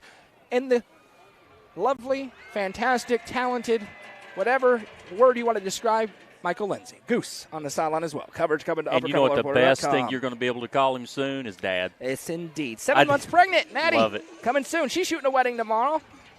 Madison's shooting a whole bunch of stuff tomorrow. Photographers all over the place. If you're not using them, you're wrong. And Goose will film your wedding too. Madison McKay Photography. Go on Facebook, book her. You're not going to get to see her until Tuesday because she's busy taking other people's pictures, but then she can take yours. I'll invoice her for that. Does she have an extra camera if she came to take a picture of me? I'll invoice her for that free ad that we just gave her. So she had extra lenses. Yes, you need them. Here we go. Make it in red and white, Stone in white and black. Gammon going to jog up. What will he do? He's going to pooch kick this one. Fair catch is called for and made at the 30-yard line. And that is where Noah Potter, who was great in the first half, 85% of his passes completed, hit a couple of deep shots as well, threw for a touchdown, ran for a touchdown. We always say it, guys, but because it's true. First drive is pivotal, especially if you're down, coming out of halftime, trying to tie the game and prevent the other team from having an opportunity to put you away early. Yeah, and I'm anxious to kind of see what adjustments that Coach Shoulders has made with the defensive line, potentially with the linebackers. He did a really good job in the second quarter trying to bring blitzes from different areas. We'll see if they stick in this same formation. It's been this 5-wide set with 3 bunched to the wide hash, 2 out to the left, and it looks like they will as Potter walks out and the mob begins to rev up. Gigantic region implications in this one tonight. Potter has the snap, drops back. Here comes pressure again. He's hit and sacked. Sean Corbett is turning up the pressure the past several drives, and it works again, shooting through, no problem, coming out of the secondary. That's Braden Hassey who comes through, and it's a big loss. It's the 3rd sack of the game for Macon County. He was playing 5 or 6 yards deep, like he was going to settle and read, and then just took off. Potter's got to step up in the pocket in that situation. 2nd and 20. Potter takes the snap. They're pressuring again. Fires underneath. Receiver makes the catch, and he's wrapped up immediately as he goes to his tight end, Carson McCoy. Over 10 catches on the season now. To the 23-yard line, it's going to be 3rd and 17. That time they brought Taylon Swaffer off the edge. They left the middle linebacker to play underneath coverage. 3 down front can fool you into thinking you're having time. Note coming after that. Trips to the left, 2 to the right. Snap taken. Again, here comes pressure from everywhere. Potter steps up, fires on the run. Receivers open. Caden Page makes the catch, and now he has the first down. He runs behind the line. Now he has it again, and he'll be escorted out of bounds there. Way to step up in the pocket by Noah Potter on a gain of 22, and it is a Turner Roofing and Gary Maxwell Insurance first down. Yeah, and if you're Potter, I mean, that's what you have to do with that outside rush. The offensive line's done a pretty good job creating the pocket. You have to trust your offensive line. Don't panic and step up in there and make that throw. And what I was going to say is, Jeremy, they are literally running exactly what Upperman ran against Stone. Blitzing from everywhere. Snap taken. Potter on the quarterback draw up the middle. Bounces upfield. Now dives forward past midfield. If you remember, they were sending linebackers and DBs from all over the place out of a 3-down front, and it created a lot of problems for Stone offensively, Macon with a well-scouted approach on defense. And how you combat that is run straight at them. And you have to do it with the quarterback because there hasn't been a back in the backfield since the first drive. Bentley and Swaffer in on that tackle. Swafford able to get in there, as you said. 2nd and 5 into Macon County territory. Go to Panthers. They trail by 7. Potter has the snap. Going to fire the screen. Out to Page. Makes the catch. Turns up through to the 50. To the 45. Caden Page. Stutter steps past the 40. And it is another Turner Roofing and Gary Maxwell Insurance first down on a gain of 11. Braden Hassey gets the stop again. Great job of blocking out there on the edge. That receiver, number 2, McCoy, made a great block. I want to be equal opportunity. There's a train horn to our left about 10 feet. I hate it. I want to chuck it into the woods. Please make it stop. In the smoking section. Please make it stop. Trips to the left, to the right. Snap taken. Now they're going to fire a screen to the left side. Receiver makes the catch. It's Page again. He weaves through traffic. A tremendous block on the edge. Weaving through. It's another Turner Roofing and Gary Maxwell Insurance first down. Johnson, and along with Hassey, was there again. He's playing middle linebacker, and he's playing all over the field. And they're liking that screen to Caden Page. And you're baiting them for something on a double move or a fake outside, throw it down the seam. 1st and 10 from the 27. Stone driving, snap taken. Potter going to keep it up the middle. Big hole. Potter rumbles through. He'll be wrestled down from behind, ridden down by Talon Swafford. But not before another positive gain. They go into the red zone, down to the 19-yard line. Turner Roofing has been family-owned and operating in the Upper Cumberland for over 60 years, serving mostly commercial but some residential properties as well. We appreciate their sponsorship. Trips to the right, 2 to the left for Potter. Has the snap. Going to roll the pocket to the right. Eyes downfield. Fires. Receiver was open, but he missed him. Now he spins. Fires on the run. Nearly intercepted. No signal. All right, it's going to be incomplete. I think it was out of bounds as well.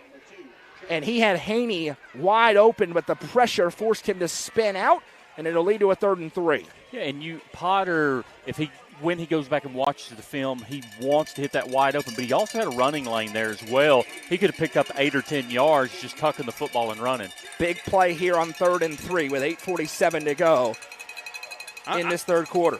This is a good opportunity to make a shot at the end zone. I mean, you got 3rd and short yardage. Please communicate to your officiating friends. We need a signal when something's incomplete or complete. Thank you very much. Trips to the right, 2 to the left. Potter in the gun. Has the snap, drops back. Here comes pressure. Fires, receiver, can't make the catch. Dropped it.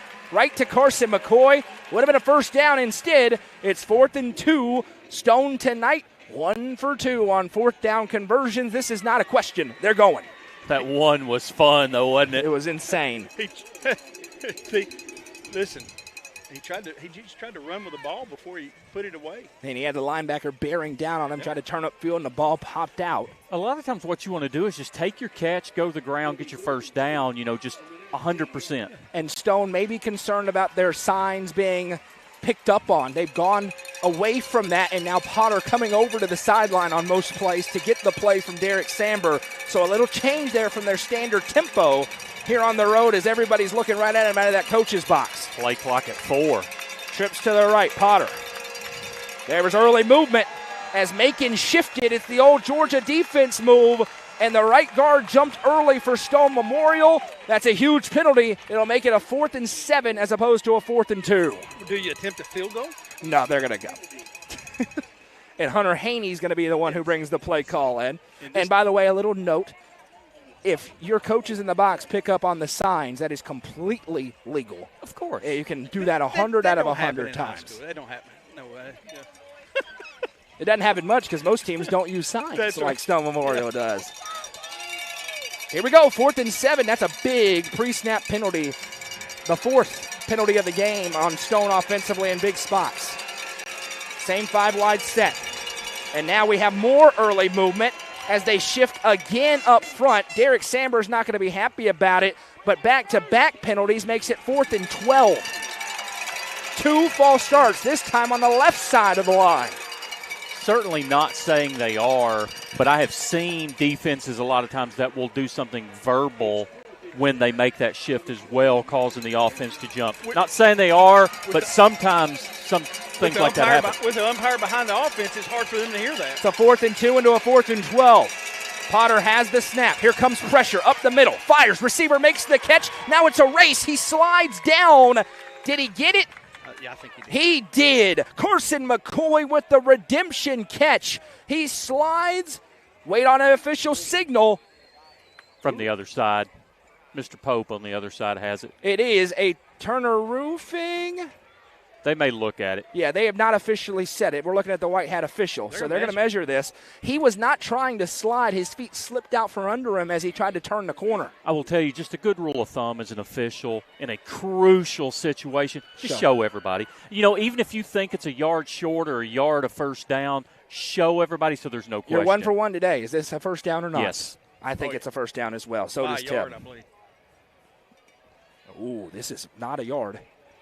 But it is a first down by about half a football. That's closer than I thought, yeah. It's a Turner Roofing and Gary Maxwell Insurance first down. Please burn the train horn with fire and brimstone. Send it to Hades. They love you. What do you think about train horns, Noah? I want them to cease to exist. You know where a train horn should be? On a train. Huh. In the stands. And the one on the other side of the grandstands, I hate that one too. In the stands at a football game, baby. Burn them all. Like the Salem witch trials, burn all train horns. Throw them into a lake. That's fair. 3 to the right, 2 to the left. Goose agrees with me, by the way. We talked about it the whole way up. Potter on 1st and 10 from the 17. Has the snap. Rolls to his right. Eyes downfield. Fires on the run. There's a big tie-up, and there comes the laundry as Caden Page got inside leverage and went to break outside, and they get Trey McClain. It's going to be defensive pass interference and bring up first and short. First and short on a half a distance to the goal. I would take that over giving up a touchdown. It was easily. about to be a touchdown because Page was able to rip it back across, and that's when the tie-up happened. So it will be first down and short on a half the distance to the goal penalty. Now, again, rule change from 5 or 6 years ago.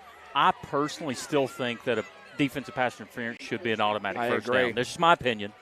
But again, can I also NFHS did not call me and ask my opinion. On the other side, in the pros, it should be a 15-yard penalty every time. Absolutely. Should not get the ball 50 yards downfield, where a quarterback can miss his man by 20 feet and get a free 50-yard play out of it. But high school don't have the catchable ball rule. Correct. Where the NFL does. It will be 1st and 1 from the 9-yard line here for Stone Memorial. Don't see that very often, the first and 1 of the season for us. And now Derek Stamber's running onto the field to call timeout because the play clock was at 0. And again, this is a little bit of a change because they are not typically coming to the sideline to get the plays. They have made that change for some reason. We can guess all we want to, but it is taking more time to get the play call in. And I still only saw 3 defensive linemen when we're down here on the goal inside the 10. At some point, I would think you want to bunch up in there a little bit, but Stone has not got out of that 5-receiver set. And one other thing, remember coming out of that measurement, it's a 25-second play clock, and that played havoc with it not being 40. Next week, we know where we're going to be. Fall break for a lot of people. Where are we going?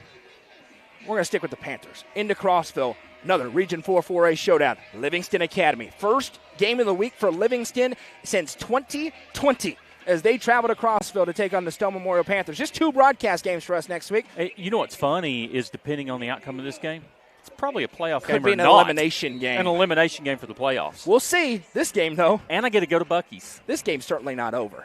No. Any stretch of the imagination. But what's funny is even if Stone wins, it could be an elimination game. Absolutely correct. Stone still has to play the White County Warriors, who are up 20-0 on Warren County late in the first half against one of their biggest rivals. 1st and 1. Remember that, Noah. 1st and 1 from the 9-yard line. 8:28 to go in this third quarter. Still in this 5-wide set. This is the opening drive of the half. Potter takes the snap, rolls to his right, being pressured. Eyes downfield. He'll throw it away, and that's a senior quarterback doing what a lot of high school kids don't do. Just live to play another down. It'll be 2nd and 1. 8:23. Time stops on the incomplete pass here in the third quarter.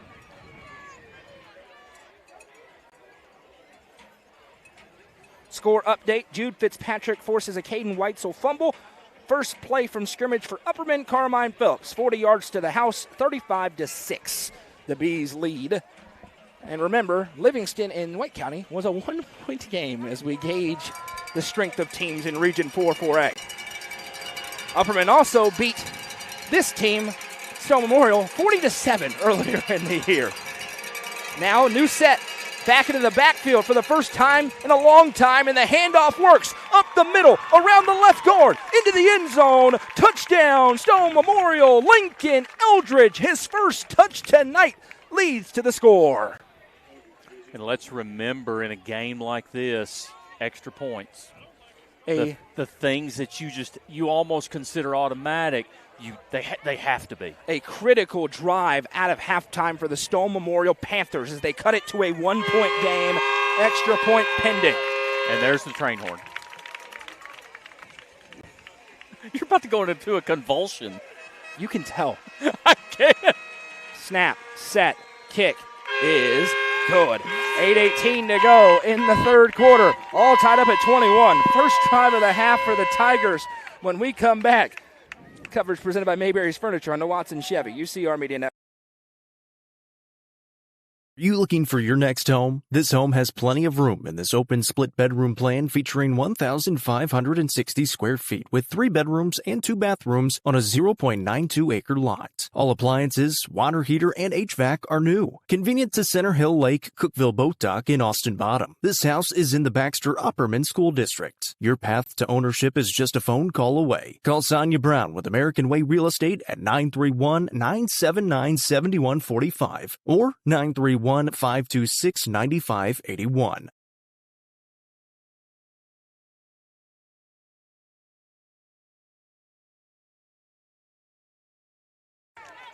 Welcome back. Stone has not led tonight, but they've tied it on 3 separate occasions. We'll see what adjustments Kyle Shoulders had in that halftime locker room. They've been very good in second halves this year, particularly on those scripted potential drives right out of the halftime locker room. And we'll see what Noah Potter decides to do on this kickoff here. It was Lincoln Eldridge with the carry. They go to a back of the backfield for the first time. And you got to credit the Stone offensive line, guys. The question was, how would they handle this Macon front? That time they created a big hole on the left side for Eldridge to run through. Yeah, and what they did, quick passes to the outlet, quarterback rollout is what. But you have to block that up on the outside, and they were very successful the last 6 or 7 plays.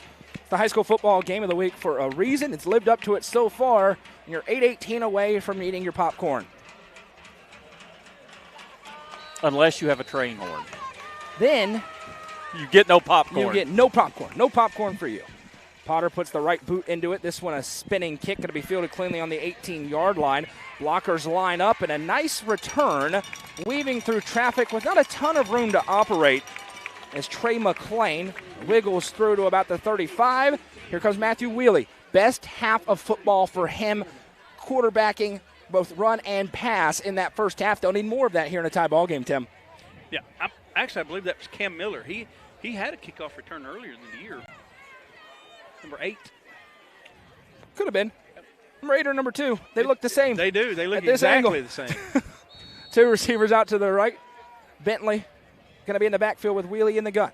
High snap. It tipped. The ball is loose. Wheely picks it up. It's still loose. Pops out again. And Stone Memorial says they have it. Wheely came up with it. And he somehow was able to grab it. The Panthers started jumping up like they had it. And obviously, we have no view of it. Macon County avoids disaster, but it is a gigantic loss. And it's going to be second in Hartsville here for the Tigers. You can't say the nuclear reactor anymore because they blew it up. They did blow it up. This is second and long, and the snap issues. That one wasn't a terrible snap, but it was a little high and off center. Come back to roost again. 2-back set, snap taken, hand off to Carlisle around the left side. Carlisle breaks one tackle, breaks another. Now be ridden down. Another physical run. We've seen Xavier Bentley break a bunch of tackles tonight. Cooper Carlisle gets a chance there. 3rd and possible now, as it'll be 3rd and 12 after the gain of 7. Really good job there by Carson McCoy setting the edge and forcing that run back inside to try to let the cavalry help him out a little bit. Will they air it out here? They've had some success. Here comes Noah Potter checking in. Does not play a lot of defense, but he's going to be a corner on this play. Bentley in the backfield with Wheely. He has the snap. Just got to hand it off. He's hitting the backfield and then crushed. A bone-jarring hit. First man in for Stone Memorial was Darrell Davis, and then he was destroyed by Carson Bunker with the tomahawk tackle. A loss of 3, and the punting unit on here for the Tigers. I think somebody just missed a block up front, didn't even get a hand on him, barely redirected him and just let him go upfield. And Davis, as soon as that ball went into the belly, he shot through. He was not waiting at all. He was going to Bentley the whole time. The ever-dangerous Caden Page back deep to receive this kick. Good snap. Punt is away. This is a high spinner, not returnable. It takes a little bit of a stone hop. It was nearly touched, but it was not. They threw it out. It was touched by the... Was it touched? No. I didn't think it was touched. It is not touched. and it goes the other way. Now, the mob around us won't like it, Jeremy. To my eye, I think it went around him and didn't quite kiss him. I also do not think it was touched, but the back judge's beanbag comes flying in there, Right. so I'm thinking that he may have it. The ones in blue Hallie? here. Go ahead and tell us, Hallie. You have a good view. So we're up here. We got it's close to us. Hallie, you got another view on it. It didn't look to us like it got touched. He did not touch that. It went maybe 5 inches over his head. It was very close, but it was not touched. It was Carson Bunker blocking downfield. It took a horizontal hop, and, of course, it was close enough to where the Tiger faithful aren't going to like it. But I think that was the right call. Trips to the left, two to the right. I see Goose on his phone. We're going to have the UCR review here momentarily. Snap taken. Potter around right side. Gets a block at the 40-yard line and then finishes the run physically. Just runs over the defensive back, Trey McClain. We'll see where they say he stepped out. Right at the line of scrimmage. So all that contact for no gain on the play, 2nd and 10. There was a hold on that play that didn't get called. I think we had Swaffer knifing in there, and he was grabbed and redirected. Trips to the left, two to the right. Stone right back on the football here on 2nd down and 10. And they're going back to the signs with 5:59 to go in the third quarter. Huge crowd on YouTube. We welcome you in. Snap taken. Potter around the left side. Now puts a foot in the ground and explodes past the 45 and down to the 50. Little bit of shiftiness being shown tonight by Noah Potter. It's a gain of 7. 3rd and 3. Big play upcoming here in this second half in a tie ball game. When he makes a decision to go, he goes. And they're staying in this spread formation right in the middle of midfield, that MC logo. 3rd and 3.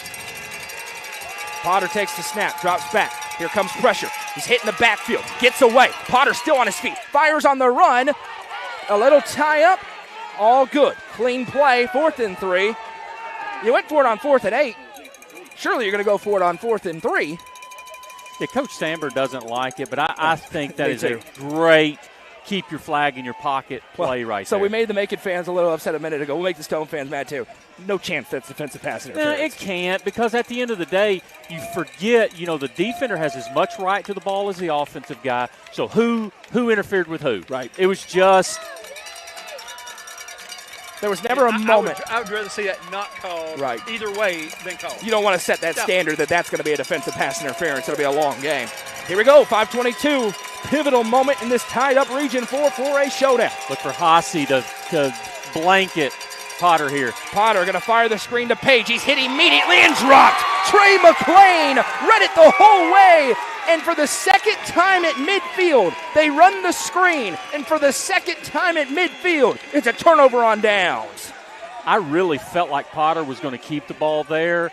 And Haase is spying him the entire time and felt like we were going to have a collision right at the line of game. Trey McClain makes a big-time play for this Macon County defense to take it back, and now they're in business. 1st and 10 on the Stone 46. I would much rather go for that 4th and 3 right here on midfield than a 4th and 10. Little surprised they went back to the screen, Jeremy. It didn't work at all. It's kind of telegraphed there, and Macon County gets the stop, and now here you go. Under center football time. Trying to get organized offensively. In an eye. Oh, Melrose fans, close your eyes. I formation snap. Turn and hand off on power to Brendan Flowers. He breaks one tackle and then is cut down. Caden Page makes the stop as Flowers gains 3.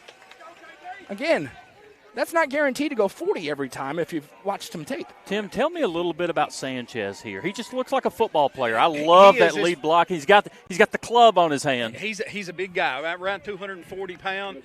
He broke a finger, had finger surgery after the first game of the season. They had him at tight end.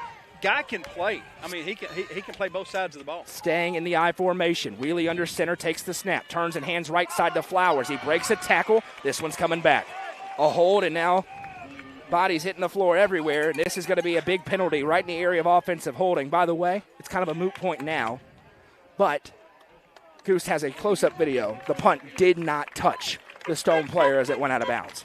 It was close. It was close, but he's got a really good angle, and you could see it go by and not change at all. It depends on what shade of rose-colored glasses you've got on here. And now a test for the Macon County offense. Oh, yeah. Not built to be behind the sticks on a 2nd and 18. We'll see what they have here after the hold. Puts them all the way back on their own 47-yard line. And if any team was going to stay in the eye on second 16, it would be this team. and like last time, was it 18 for the first down? They just run it up the middle. Yeah, here we go. Bentley's been breaking tackles all over the place. He's in the backfield in the shotgun set with Wheelie. 4 down front for Stone. Wheelie rolls to his right, looking to throw. Into the flat. Receiver makes the catch. It's Crawford, and he is crunched. Caden Page with a we got booming illegal tackle. helmet contact. There's a flag over there. And we have a flag. Yeah, I wonder if they feel like that there's illegal helmet contact.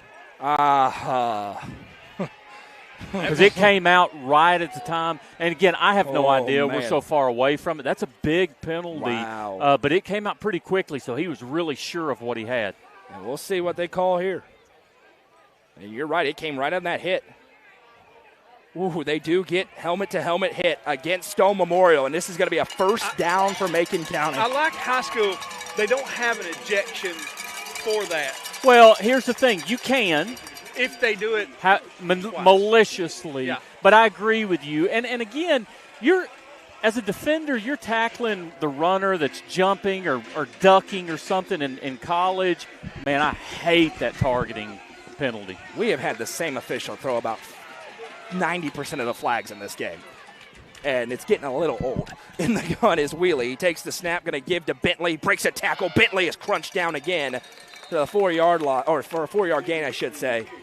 And, I mean, against both teams, it is every little thing is a flag in a humongous game. Yeah, well. And we don't know about that hit specifically. And I don't. I've noticed it for a while. But he came out really strong with that. So, listen, he's been refereeing a long time. He was really confident on that.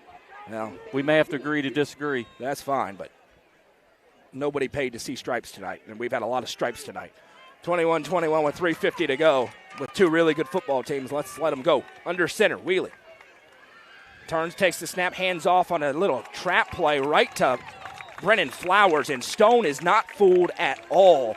Daryl Davis is having himself a game, really coming into his own, and something we can tell from here. He has transformed his body since week one. He is a lot more chiseled than he was in that week one game. It's his motor. It's his first step. It's everything. It's just really coming together for him. 4-down territory here for the Tigers, you'd imagine. 3rd down and 5 from the 31-yard line. Big play. Huge play. Don't need all of them if you're Kyle Shoulders. You get a couple, you can go for it. Gonna stay under center. Wheelie as Stone is just walking down Davis right up to the line of scrimmage. Is he coming? No. Turn and hand off now underneath to Bentley. Big hole for him to rumble through. There goes Xavier Bentley. Cuts upfield. Radcliffe saves a touchdown, but not before Modern Automotive Group and Gary Maxwell Insurance. First down for the Tigers down to the 16-yard line of Stone Memorial. That counter double handoff underneath, that is tough to defend. And they ran it up the middle earlier, and that time they bring it the other way and give to Bentley underneath, and they will give it all the way down to the 15-yard line. 1st and 10 in the red zone. They've been cash money in the red area tonight. Both teams have. Snap ticket, turn and hand off to Bentley. Traditional wing tee. And again, Daryl Davis is putting on a show tonight in Lafayette. He makes another tackle in the backfield. Coming from the backside, he's not accounted for in that blocking scheme.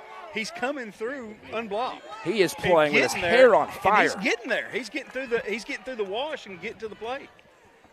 And you can tell he is in the zone. That was a fired huge up. celebration. I think Mr. Qualls said, "Hey man, great play. Let's." Hey, he didn't yell at anybody else. Hey, you want to throw the anvil into the ground? Come on, let him play. Come on, Mr. Official. Under center goes Matthew Wheelie.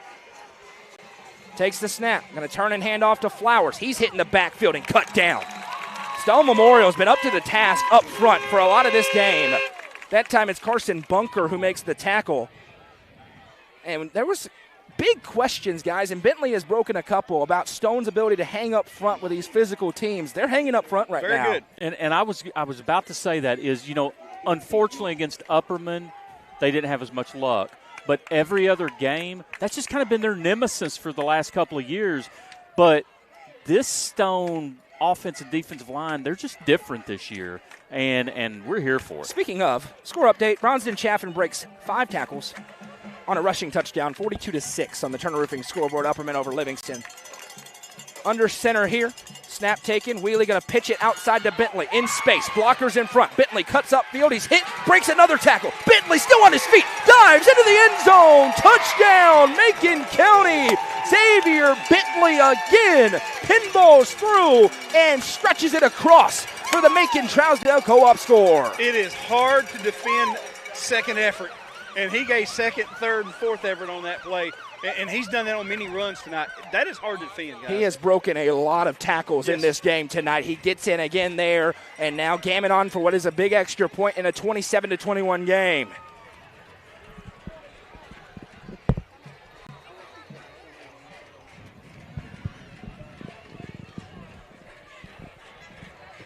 Gammon awaits. The low snap, the hold is down, and it's no good. And that is not on Eli Gammon or Matthew Wheelie. The snap came in low. Wheelie tried to grab it, and Gammon just kicked it right into the line. But, guys, that could be huge in a game like this at 27-21.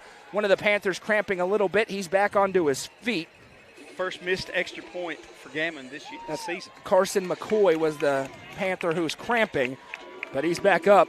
And again, that one certainly not on Eli not Gammon. On Gammon. It unfortunately just kind of didn't develop correctly at the open of that play, and you have to make a split second decision. And Wheelie obviously wishes maybe he could have came up and fired that, but it is what it is. Score update elsewhere. Maryville running clock in Cookeville now on the Turner Roofing scoreboard, 35-0. Maryville's good. They really just is what it is.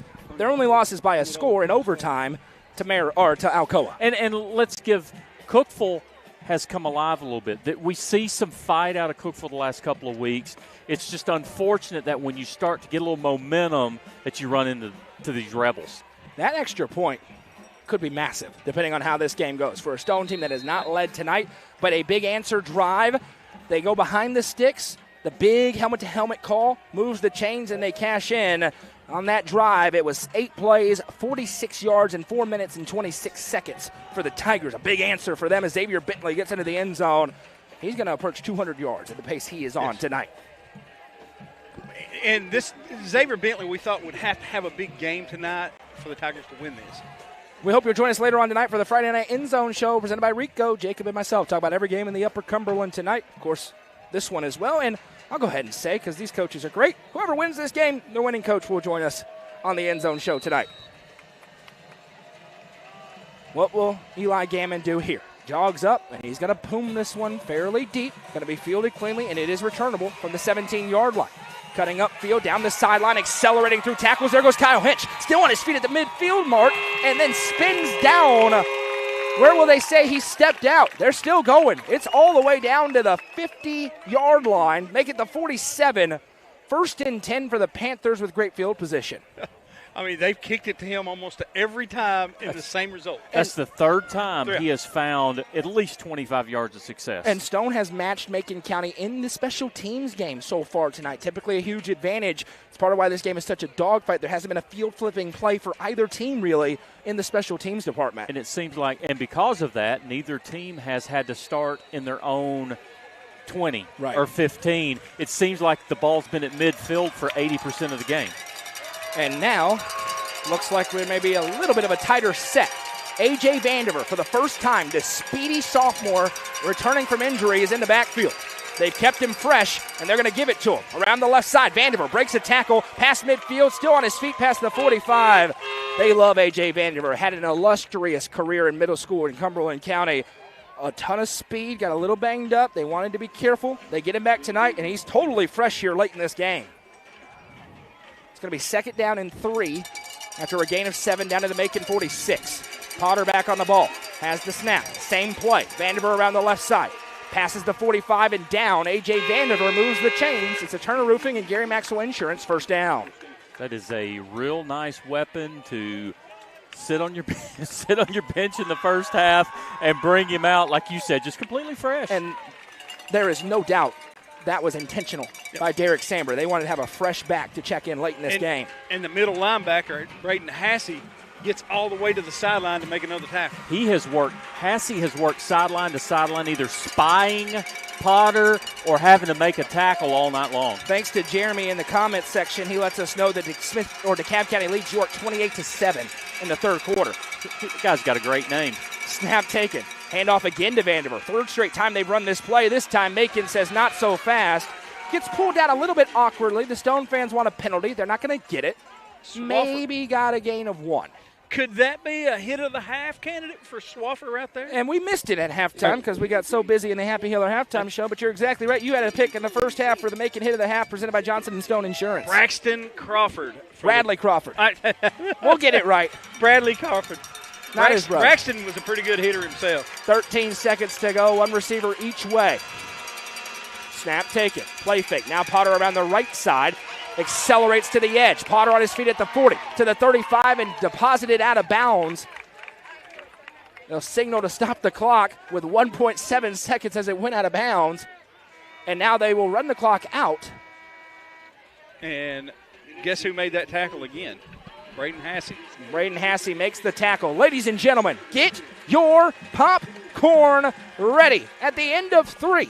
It's Macon County 27, Stone Memorial 21. Region 4 4A matchup in the balance. Coverage presented by Macon Bacon Trust Company and Mayberry's Furniture on the Watson Chevy UCR Media Network. The Quality Family, a local company supporting and caring for our local communities. The Quality Family offers services to get you back to the game. From bracing to oxygen and everything in between, we can meet your medical equipment needs with Buckeye Home Medical Equipment. If you have an in-home need for strength and conditioning, for example after a surgery or injury, Quality Home Health is available to provide individualized care while you are on the mend. For those with end-of-life diseases, Quality Hospice is available to provide nurturing care during those difficult times. Choose the Quality family of services for care within your community. Visit thequalityfamily.com to navigate all we have to offer you. Let the bidding begin. It's time for the show. And you know it's gonna go high. There's a buzz in the air and people come from everywhere to hear the auctioneer cry. The sound of the gavel never gets old when you hear DJ say so. Live or online, we handle auctions of any kind. Call Aminette's Eagle Auction at 526-5335 where we soar higher. Legacy House is right here in the heart of Smithville. It's more.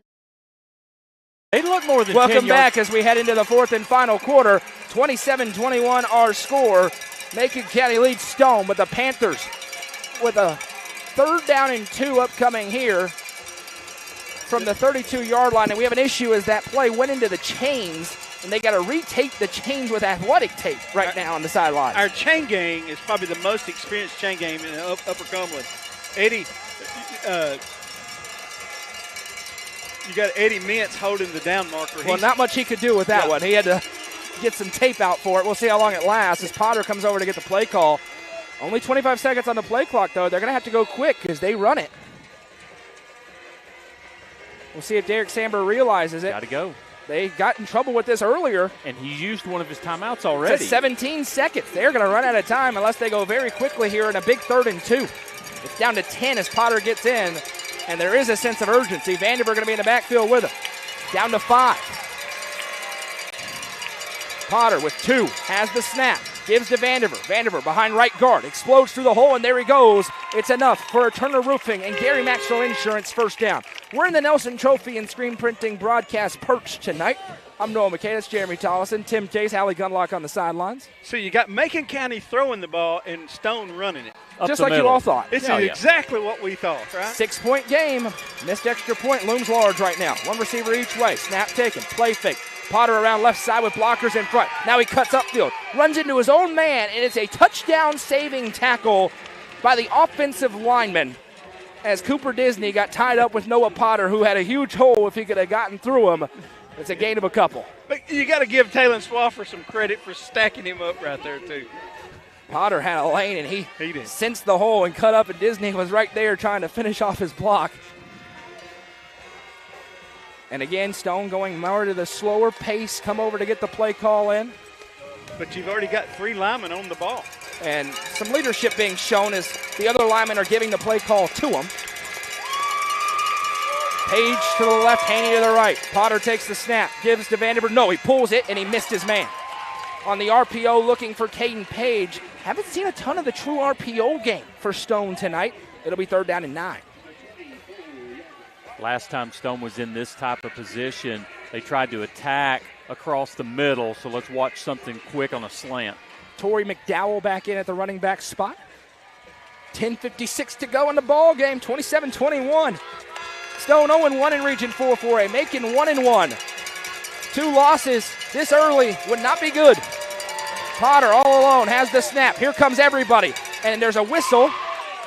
There's a whistle from the far sideline. Timeout. And Noah Potter got smoked. And Derek Samber not happy about it at all as Macon County called timeout. The band is so loud the other officials didn't hear. Everyone's standing there watching, and Noah Potter took an unabated big-time hit in the backfield. He gave up on the play, and he heard the whistle. Nobody else did, apparently. Yeah. That's a tough break for the quarterback. Not in that everybody else is watching, including the officials. Nobody's blowing the whistle except the one on the far sideline. So let me explain something for people that don't know football very well. On the previous play, when the linemen get to the line thinking they're in a hurry, and the 3 linemen went ahead and lined down, well, they cannot come out of that stance where everybody else was still up. So they huddled, come to the line, tell the guys that was in stances what was going on. Because had they come up out of the stance to go to the huddle, it was a 5-yard penalty. The Puckered Shrimp is your one-stop shop for fresh and delicious seafood with options including Dungeness crab and lobster, easy peel shrimp, sausage, potatoes, and more. The Puckered Shrimp has whatever you need to satisfy your seafood cravings. Follow them on Facebook to stay up to date where they'll be next. Had an accident earlier this week. Unfortunately, thankfully, everybody's okay. So they're still trying to figure out if they'll be able to get out tomorrow or not. So follow them on Facebook, The Puckered Shrimp, to learn more. Noah, that stuff is so good. It's really good. I'm telling you. It's good. 3rd down and 9. 4-down territory here for the Panthers as they'll break the huddle, and they're going to go into their 5-wide set. Out of the first timeout called by Kyle Shoulders. Potter takes the snap, dropping back, looks left, fires, receiver makes the catch, still on his feet. There goes Kyle Hinch. Touchdown, Stone Memorial. Potter to Hinch, and they're an extra point away from taking the lead. You mentioned it, Noah. This extra point, this could be bad. That was another true RPO. He was looking at Hinch the whole time. He had Caden Page wide open in the slot, but Hinch spins, and it's the 2nd touchdown reception of the game. It's the 2nd touchdown reception of the year for Kyle Hinch. And 2 missed tackles. Yep. A guy who has been buried a little bit by Dylan Phillips and company. He's going to find his way onto the field the rest of the year on offense, even when the very explosive Dylan Phillips returns potentially next week for the Panthers. Potter's extra point is up, and Potter's extra point is no good. He put it off the left upright. He doinked it. The Panthers had a chance to take the lead, and it pulled left like one of my 6-iron shots. And we're tied up at 27 with 10:48 to go in the ball game. I don't believe. I mean, Macon scores, Stone scores. Macon misses, they miss. Go on 4th down, don't get it. The other side goes on 4th down, don't get it. And 2 kicking games that are typically money from the PATs. And Macon scoring touchdowns by passing, and Stone's running. So basically my 9-leg parlay, I'm 0 for 9. And now Coach Samber is standing on the chain link fence trying to hype up the crowd that's made the trip, which unfortunately also hypes up the train horn. But everybody else is on their feet. This is a big fight field, guys. A big region matchup tonight. The best region in the state showing off why in a matchup of high quality this evening. You got your $10 worth tonight. Noah. There is not a great matchup happening right now on UCR2. Trevor Polk, the younger brother of Ethan Polk, who's going to be really good, with a 10-yard touchdown run, and Upperman leads Livingston 49-6. They beat Stone Memorial 40-7, and they're up 49-6 on Livingston. Did we mention it's really important to win your other games? Like this one tonight. This is huge. Is a really important football game to win, because it may very well be turning into 4 teams for 3 spots. and Sparta's rolling as well. Kicking it on here, Potter jogs up. He'll pooch it left this time. Crawford going to go over, lets it bounce. Free kick out of bounds, and now we'll see. You can take it on the 40, 30, or you can 35, 30, or you can force him to kick it again. Or where it went out of bounds +5, which in this situation, taking it 35 is your best option. Big moment here. Both offenses have answered each other over and over and over again. 10:48 to go, still plenty of time. And it hangs up in the air. And, we talked about it earlier, and we've not had one yet. We almost did, but a turnover by either team could be game over. Again, a thank you to our presenting sponsor, the High School Football Game of the Week, Mayberry's Furniture, and the presenting sponsor of Macon County Football, Macon Bank and Trust Company, for making it possible for all of us to be here tonight. There's a lot of people here tonight to bring coverage of this game. Carlisle and Bentley in the backfield with Matthew Wheely. Wheely sets, calls for, and has the snap. Power read. He's going to keep it up the middle, breaks one tackle, and then will be ridden down. Have not seen a ton of Matthew Wheely keeping the football tonight. He may have some fresh legs as he gets to the 39-yard line. Gain of 4, and it'll be 2nd and 6. And, you feel like Macon County just wants a 10, 12, 14-play Macon County drive. Take 10 minutes and 8 seconds off punching a touchdown and go home. Brennan Flowers in the backfield now as they're going to go under center. The multiplicity continues for Kyle Shoulders. Wheely takes the snap, going to turn and hand off to Carlisle on the left side. He'll be cut down, but finishes forward. Should be a first down pending the spot, and it is. A Modern Automotive Group and Gary Maxwell Insurance, first down. Stick around post-game. Hallie Gunlock will be joined by the winning coach and the Nelson Trophy and screen printing player of the game. We need Easton Tollison to run up here to get the UCR chain down to Hallie. For 3 straight years, with the exception of last year, this game was a 2-point game every time. Less than 2 points, an extra point or something. This may come down to the same thing, Noah. Under center again. Snap taken, turn handoff to Carlisle. Same play. This time he's grabbed in the backfield, ridden forward. It's a gain of about 3. That's right on schedule for Macon when they're under center. Backside pursuit is flowing really hard for Stone. At some point, you got to think Macon's going to take advantage of that with something coming back the other way to a wide open field. Make it 2nd and 6 as they give him a 49. Macon trying to put a big-time drive together here.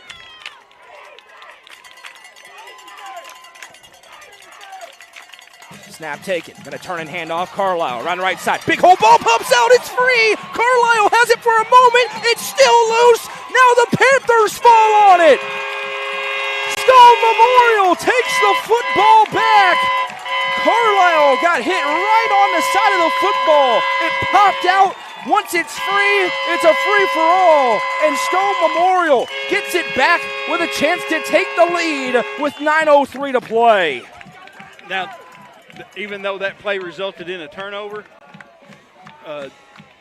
Dawson Whittemore had probably one of the best pancake blocks you'll ever see to spring him for that run. Stone Memorial recovers the football with 9:03 to play. Tied up. They have not led in this football game tonight. To your point, Tim, last year's blowout notwithstanding, the previous 3 meetings decided by 1 or 2 points each. This one barreling for a similar result. Vandiver in the backfield with Potter. It will be the sophomore Vandiver. Around right side, hit immediately. And it's been a while since we've seen this Macon County front four up front make their impact known. That time they stand them up, gain of half a yard. Host of Tigers in there defensively. Braden Hassey in there, and then up front, big guy El Sanchez from that nose tackle spot makes the stop. Still with a 3-man front. And they're going in tight now are the Panthers. Potter takes the snap.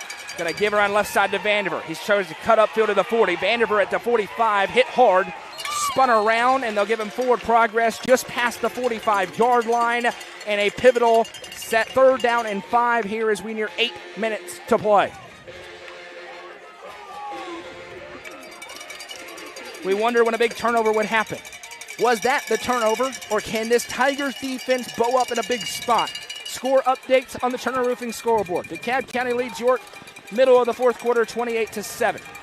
Gavin Johnson now coming in, the center. He's coming in on that defensive line now. Elsewhere, Tucker Pinion with a pass to Eli Smith, and Sparta routing their rival Warren County 34-0. One receiver to the right, one to the left for Noah Potter. Has the snap, play fake, drops back, pump and go. Nobody's open. Now he just fires it outside looking for Haney. Incomplete. 4th and 5. I think Stone's going to punt. And they are going to punt this one away, at least send the punting unit out. Darrell Davis, the punter, goes back. Stone wanted a hold on the outside on the RPO. They don't get it. Yeah, they did. Coach Samber wanted that hold, and, official didn't see it that way. Macon a little late to get their kick coverage unit on the field here, but Stone is as well. And a huge stop by the Macon defense. Are they going to try to block it? Sure looks like they are. High snap going up. Davis gets it. Gets a spiraling kick away. Crawford races up. He fields it cleanly. He'll be hit immediately. Delayed whistle, and now it blows as Kyle Hinch has been all over the field, gets down, and now here's the situation. Macon County wants a 7-minute and 20-second drive to win the football game. Stone Memorial's defense just got the turnover. The offense did nothing with it, and it's very interesting, Jeremy. They got in tight on that drive. Had a ton of success spreading it out. Kind of playing into Macon County strengths a little bit when you bring it into the box like that. Yeah, I agree. And, obviously Coach Samber won't go to that again. He felt like, hey, we're going to do this, maybe try to bully him a little bit, and it didn't work. And, unfortunately, you got to punt. Now under center goes Matthew Wheelie. Flowers and Carlisle in the backfield. Snap taking, going to hand to Flowers. Flowers over right guard. There he goes. He spins. A touchdown saving tackle made, but not before Brennan Flowers. And to your point, Tim, I keep calling him a power back. He's got some elusiveness back there as well. It's a Modern Automotive Group and Gary Maxwell Insurance first down. It's not often you see a 220, 25-pound back making jump cuts, spin moves, diving plays. I mean, a lot of guys like that just like to run you over. He can get around you. We appreciate Macon Motorsports for being the scoreboard sponsor for Macon County football. Under center is Wheelie. Turns, going to hand off this time. Bentley around the right side. He is crunched immediately. Stone's front has had some nice run stuffs tonight. No gain on the play. It'll be 2nd and 10. Yeah, and they're going to go watch film and be very pleased with this defensive line. Maybe a gain of 1, I should say. They give them to the 40-yard line, so 2nd and 9. 6:35 to go as time starts to become an oppressing force in this football game. To what you mentioned a moment ago, Noah, neither team offensively needs to get away from what got them here. Under center Wheelie is. He's got one receiver out wide. Flowers behind him. Wing T snap. Turn hand to Bentley on the sweep. Bentley around the edge. Got a blocker in front. He's hit hard and ridden down. That's a big open field tackle made. And guess who did it again? Darrell Davis with a stuff. A good gain on the sweep play. It'll be 3rd down and 3 with 6 minutes to go. And one thing on that defensive play right there, I don't want us to not mention Caden Page taking out the lead blocker, which allowed the cavalry to come in. So taking out that lead blocker to clear way for Davis to get in there was just as big. Page has come in, big boy football, and a collision with the lead blocker. With that run, Macon County over 300 yards of offense. Stone Memorial at 322. What a football game tonight. 3rd and 3. Stone shows blitz, and that's going to be a false start. Carlisle bounced up. Wheelie saw, made the check to identify the blitz. He then went back forward, and that is a critical 5-yard penalty that makes it 3rd and 8. But he was the motion man in the wing. But he just turned and stopped. Well, exactly. Then he went back forward. But what you as an official look for in that situation is, do you feel as though he simulated the snap? If he keeps going, he's fine. But because he stops, they just felt like he simulated the snap. And I think he bounced forward as well. He went to go back to his spot, and that kind of bounce. Kyle Shoulders agrees with Tim. I'm with Jeremy. Nobody knows what to make of this game right now. 5:20 to go. It's truthfully, close. That is a gray area, though, and that is a subjective call by the official. It's a judgment call indeed. But they've called a lot tonight, as we've talked about, unfortunately. Under center, Wheelie takes the snap, pitches it outside to Bentley, trying to get around the edge. Bentley gets hit and dropped. Cade Radcliffe with the open field stop. It's 4th and 6, and I think Kyle Shoulders is going to punt this. I say think because we had a team go for it in virtually the same spot earlier on, although it was the Panthers. And right now, The offense is on the field, and if nothing else, at 4th and 6, a hard count? No. Here comes the punting unit. And Caden Page standing on his own 30. Stone's going to have a drive to try and beat the defending champs. I don't think the hard count is worth it right now because you'd have to use a timeout, and Macon County's only down to 2. Braden Hassey back to punt this one away, standing on the 26-yard line. Stone looks content to try and set up a return. Hassey gets the snap, a spinning kick. This one bounces, and Caden Page lets it go. Takes a Macon roll to the 20-yard line where it is stopped there. Well, couldn't ask for much more than this. 4:10 to go. Ball on the 20-yard line. Tied up. Region 4, 4A. Here we go, baby. Another bag of popcorn. You need the caramel corn for tonight. The regular movie theater butter didn't get it done. Hey, on that third down stop there, again, and they've been doing it all night, but Trey McClain was the guy to come in there and take out that lead blocker and just shed him so the Cavalry could get in there and make the tackle. Final score in the Macon Motorsports and Turner Roofing scoreboard. Marylville defeats Cookeville 35-0. Upperman rolls 49-6 over Livingston tonight. Trips to the left, to the right. They are going to spread it back out, as we asked about earlier. Snap taken for Potter. Fakes the run, fires it out to Page. Page with a big block. It's coming back. I believe that's a block in the back. And now a tackle finished off. Kyle Hinch can't believe he's getting called for this. Jeremy, what you got? Yeah, and here it's unfortunately the blocker's in no man land, and I don't think that the defender turned on him, but he's just got to let him go. He's either got to get in front of him or let him go in that situation. Hey, can I put my finger on the scale or something? Yeah. Please build the new stadium in Lafayette so we can get into a press box. Thank you very much. But the one thing is, you got to give McClain credit. He actually beat the block. He got around him, ready to defend, and then took the block in the back. Big penalty here. It puts them all the way back on the 10-yard line. 1st and 20 upcoming here. Potter with a 5-wide set. Has the snap. Drops back. Hassey on the blitz. Potter gets away. He's in the end zone. Fires across his body. Incomplete. The Cardinals sin, and they get away with it, as he did have his man open, Carson McCoy, but he couldn't come back far enough to get it. That was almost shades of Dan Orlovsky running in the back of the end zone. 3:52 to go. It's 2nd and 20. And now, if Macon's defense can get a stop, they got a chance to have it in good field position with a great field goal kicker. But Stone's converted on 2nd and long a lot in this game tonight. But Potter can flip the field in one play. He can. He takes the snap, dropping back. Pressure again. Potter rolls away. Fires a jump pass. Flag is down. Catch is made. Wrestled down is Page. Flag right on the 7-yard line, and this one's going to come back again. Ineligible man downfield as Mr. Tollison has a hand on his head. And you could decline it. It's going to be 3rd and 11. The penalty only backs him up about 3 yards because it's half the distance. Make it 5 yards. Probably would take 2nd and 25 over a 3rd and 11, but it is a choice if you're Kyle Shoulders. The clock is taken into effect as well. And they are backing up. Leads me to believe Kyle Shoulders is going to accept this penalty. Well, it's laying behind the line of scrimmage, and I think it's a hold. It's a hold. Yeah. I would take that. It's a half the distance. So it's a hold back to the 5, and it'll be 2nd and 25. They got to get all the way to the 30-yard line. And all these empty snaps, blitzers coming. A sack could be 2 points for Macon County. He's taking the snap a yard deep in the end zone. Potter takes the snap. Looks left, fires underneath, receiver makes the catch. This is the get some yards play as McCoy is cut down at the 10-yard line. It will be 3rd and 20 as Vandiver checks back in alongside Darrell Davis for the Panthers. 3.5 and counting to play. Both teams have 2 timeouts remaining. They set him at the 12-yard line, it looks like. They gave him the 12. So make it 3rd and 17. 18. Yeah, 17 or 18 here. If any offense could get it, it'd be this Panthers offense. Watch the sidelines.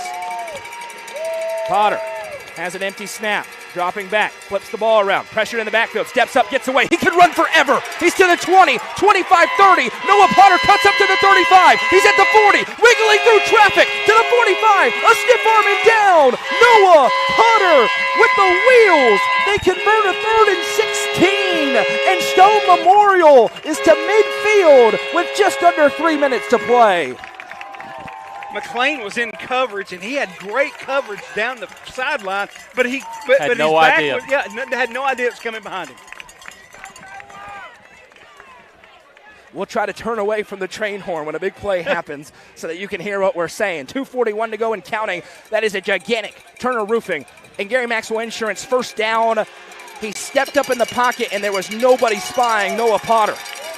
Empty set again. He has the snap. Rolls to his left. Swivels the hips. Fires to Hinch. Makes the catch. Breaks a tackle. Hinch stutter steps at the 40. Still on his feet in the 35. Breaks another tackle at the 25, 20, 15, 10, 5. Touchdown! Stone Memorial! Kyle Hinch for the third time tonight. This time from 50 yards out. And the Panthers lead the defending champions on the road with 2:15 to go. And unfortunately for Macon there, the story of the last 2 touchdowns are broken tackles. Yep. McLean had a chance at him twice. He made the move. McLean failed, got up. He was slowed up enough, and then he had another shot but couldn't wrap him up. Kyle Hinch is having a legacy game tonight. 3 touchdowns. He's broken 4 tackles on 2 of those touchdowns alone. And Noah Potter has been out of this world at the quarterback position. But Macon County has time and 2 timeouts. Big extra point here for Noah Potter. And there's early movement. It will make it longer. Potter has range. That's not the question. The leg is not. It's the execution, which is the question. The snap and the hold. What a play. Quick scoreboard update. Jackson County beats Trousdale 21-14. That's on the Macon Motorsports and Turner Roofing scoreboard. 2 straight victories after nearly 100 without one for Jackson County over Trousdale. Extra point is up, and the extra point is good. 2:15 to go in the ball game. We'll come back with the finish. Don't go anywhere. Coverage presented by Macon Bank and Trust Company and Mayberry's Furniture on the Watson Chevy UCR Media Network. Mayberry's Furniture has been family-owned and operated since 1946 and is now serving the Upper Cumberland with locations in both Crossville and Cookville, offering the largest array of solid wood furniture and mattresses in the area. They also provide a best price guarantee and in-house service and delivery. Stop into their 15,000 square foot showroom at 1020 South Willow Avenue in Cookville to see their selection of Amish solid wood, flex steel, Tempur-Pedic, Sealy Posturepedic, and much more today. Mayberry's Furniture is proud to be the presenting sponsor of the high school football game of the week on the UCR Media Network.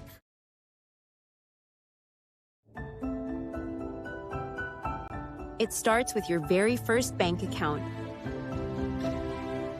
grows as you earn your first paycheck, supports you as you settle into a new home,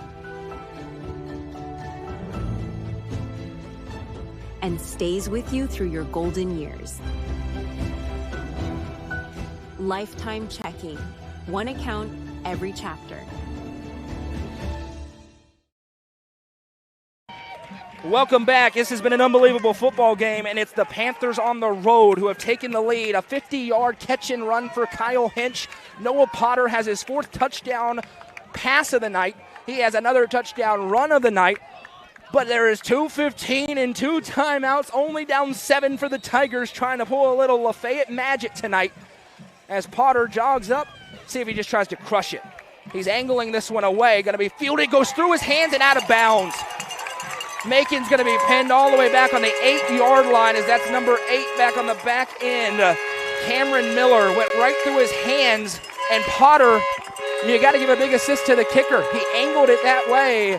Probably would have gone out of bounds. Instead, it's 1st and 10 from the 8, and they've got to go 92 yards and convert an extra point or 2-point conversion to have a chance tonight. And this Macon County team is just built different than they were last year. You know, obviously with the Borders twins, literally everything was on the table. This team is not built for those 30 and 40-yard chunk plays when they have to. Stick around postgame for the Weichert Realtors and Green Automotive postgame show. Hallie will be joined by the winning coach and the Nelson Trophy and screen printing player of the game. And they're going to go under center in the wing tee. Wheelie with Flowers as the tailback. Takes the snap, play fake. He's dropping back to pass. Has a man, but he's sacked. Buried in the backfield, Darrell Davis again. Gets Wheelie down, and now deep in their own end. Pat Parker magic feels like it may be running out back at the 2-yard line. And let's remember, Coach Shoulders had to burn a timeout early in the second half, and they only have 2 at this point. A safety, for all intents and purposes, ends this game. No team is led by 2 scores. This is the first lead Stone Memorial has had in the football game. They lost to this team 54-0 a year ago. Wheelie under center, takes the snap, going to hand to Carlisle on the sweep. Carlisle breaks a tackle and down. Big gain. They get to the 12. You got to convert a first down first if you're Macon, but that time is ticking. 1:24 to go as Stone gets a couple of new linemen on the field.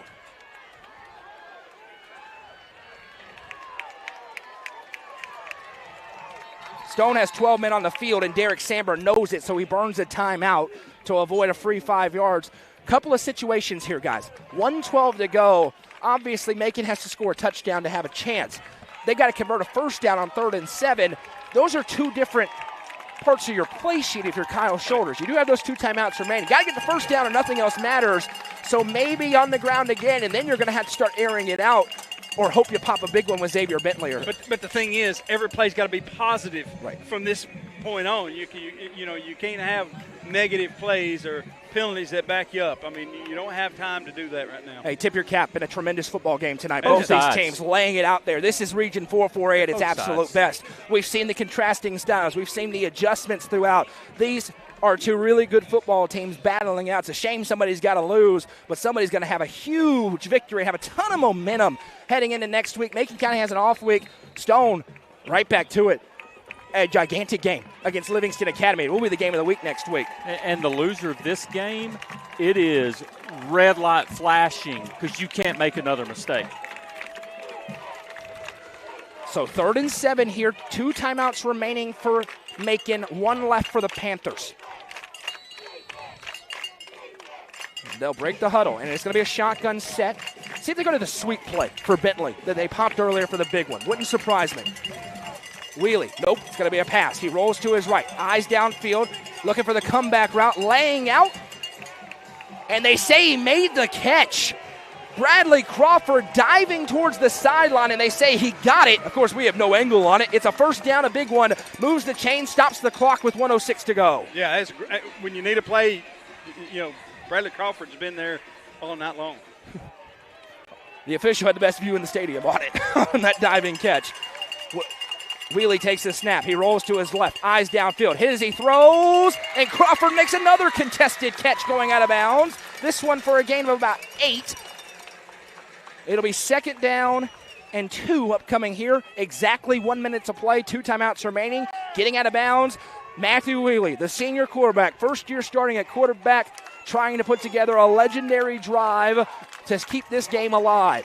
Yeah, be careful with those little 6 and 7 yard outs because one of these Stone defenders could step in on that play. And Noah Potter is out at the free safety spot on this drive. Wheelie takes the snap, dropping back to pass. Pressure off the edge. Hit as he throws. Looking deep downfield. Has a man and he dropped it. Balin Hessen was going to have the biggest touchdown of the season for Macon County. It was a perfect pass from Matthew Wheelie, and it falls incomplete, and it's 3rd and 2. If he'd have put the hands up for a basket catch over his head, he got it. He tried to turn and get the 2 hands out on it, and it went right. I mean, it was beautiful pass. The best throw of the season for Matthew Wheelie. It has not always been perfect through the air. That was perfect. Incomplete, 3rd and 2, 53 seconds to go. Got to get the first down. That's the most important thing here. Wheelie takes the snap. Again, rolling to his right. Eyes downfield. Pumps. Hit as he throws. Intercepted! Picked off for the Panthers! Kyle Hinch slides down and finishes one of the best games for a Panther ever. 3 touchdowns and the game-sealing interception. And the Stone Memorial Panthers are going to come to Pat Parker and get a gigantic region victory. Throwing back across your body on a rollout to the right, and he threw it right in traffic. It is the Cardinal sin, and Hinch read it the whole time, makes the pick, and Stone's going to be able to put their knee on the ground a couple of times, make it with 2 timeouts, but the plays will take too long. We'll see if they burn them, but this is a party tonight for the team out of Crossville. Stone Memorial. And a little hug from Eldridge and Potter, who recognize the significance of this. Potter takes the snap. He waits, puts a knee on the ground. No timeout from Kyle's shoulders. Play clock is over. And now he will burn it, so they'll have to snap it 2 more times if he burns one more, hoping for an errant snap. But Jeremy, we talked pregame. It's a Stone team before the season said we want to enter the upper echelon in this region and in this class. And we said to do that, you got to find a way to beat Stone, or to beat Macon rather, Upperman, or Sparta, or all three. They didn't beat Upperman earlier in the year, but they're going to get a big win as they try to continue that ascension towards the upper echelon of Region 4 4A. Yeah, unless there's some kind of something quirky that happens. This is... Am I wrong in saying one of the biggest wins in Coach Samber's It is the tenure? biggest win since 2022 when they beat Upperman at home 15-14. But this is right there with them, and in some ways more impressive. On the road against the reigning champs who played well tonight. This was a good football game this evening. But the play of the game was a 4th and 10 call at midfield in the first half. It was an unbelievable call by Derek Samber. Potter puts his knee on the ground. One more timeout for Kyle's shoulders. One more kneel down for the Panthers, and they will get a signature victory. One they've been hunting, one they had to get. We'll talk about Macon postgame. We'll have plenty of time. Hallie's going to talk to the Nelson Trophy and Screen Printing player of the game. We'll have the UCR chain and Derek Samber. There's a couple of choices. I know where I would go tonight, but, man, it's a brutal choice It's this a evening. brutal choice. Number 4. Well, here's the thing. We'll get to it. Don't spoil it. I've got 3 in my mind. Me too. And that's what's crazy is offensive line. I have 3 different players for 3 different reasons, and I have to pick one. This has been, you remember, Stone went into the halftime locker room down a touchdown. They come out with that statement drive. Macon answers and gets the score. Stone answered at every turn in this football game.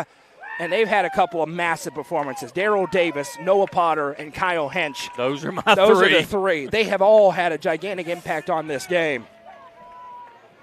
And now one more snap, and you hope no funny business at all. And Coach Samber is going to send a man back deep just in case something crazy happens. He has Carson McCoy behind the quarterback. Eldridge on his left. No more timeouts for Macon. Potter has the snap, puts his knee on the ground. And the Stone Memorial Panthers come on the road to Lafayette and leave with a signature victory. Final score tonight, Stone Memorial 34, Macon County 27. We welcome you into the Weichert Realtors and Green Automotive postgame show. Jeremy, we talked about it. Now it is indeed a final score. A had-to-have-it game for both teams tonight. They left it all out there. This was a great high school football game, but the Panthers earned this victory tonight, and it feels like maybe a program-setting win for Derek Samber in his 8th season. No, of course, and you mentioned it just a second ago. Macon County is a fantastic football team, and when I was picking this game, you could go either way, and I literally had typed Stone and erased it and thought, you know what, Macon's at home. Last week, they just didn't feel like they had their best performance against White County. They're going to come out and protect home field advantage. And Stone just made one extra play.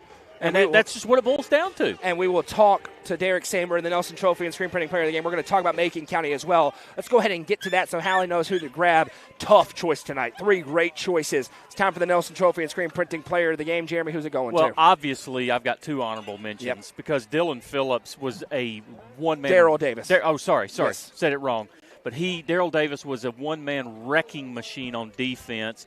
And Noah Potter has the best game all year. But between the kickoff returns, the touchdown, and the game-sealing interception, Kyle Hench, he's the player of the game. He was a guy that before the season started, of course, we had York against Upperman, or York against Stone, I should say, in the first game of the year, and he said, Kyle Hench, a guy I really like. Number 4, He's going to have an opportunity, and he stepped up in a major way tonight. Here's the stat line, the interception to seal it. He had 3 catches. All 3 into the end zone, 93 total yards, including the game winner, Tim. He was sensational tonight. Yeah, I thought he was the difference in the game. Like you said, Noah Potter, Listen, you could give that to Coach Samber for the play call there in the first half that converted a 4th and 10. Hallie has to ask. Hallie, you've got to ask Coach Samber about that play call and why he decided to go for it on 4th and 8 back in their own end, because that was huge. And, maybe, and you had a 40 slip there, Jeremy. Remember, Stone has done this in part of this winning streak now without Dylan Phillips, who may be definitely one of their most explosive playmakers on both sides of the football. They're finding a way to win games, and now they get that nail in the hat. Now, here's the deal. Somebody wins, somebody loses. Macon County falls tonight, their second consecutive loss, second consecutive game where they are competitive. It is not the same Macon County team. There are differences between, obviously, every high school football team.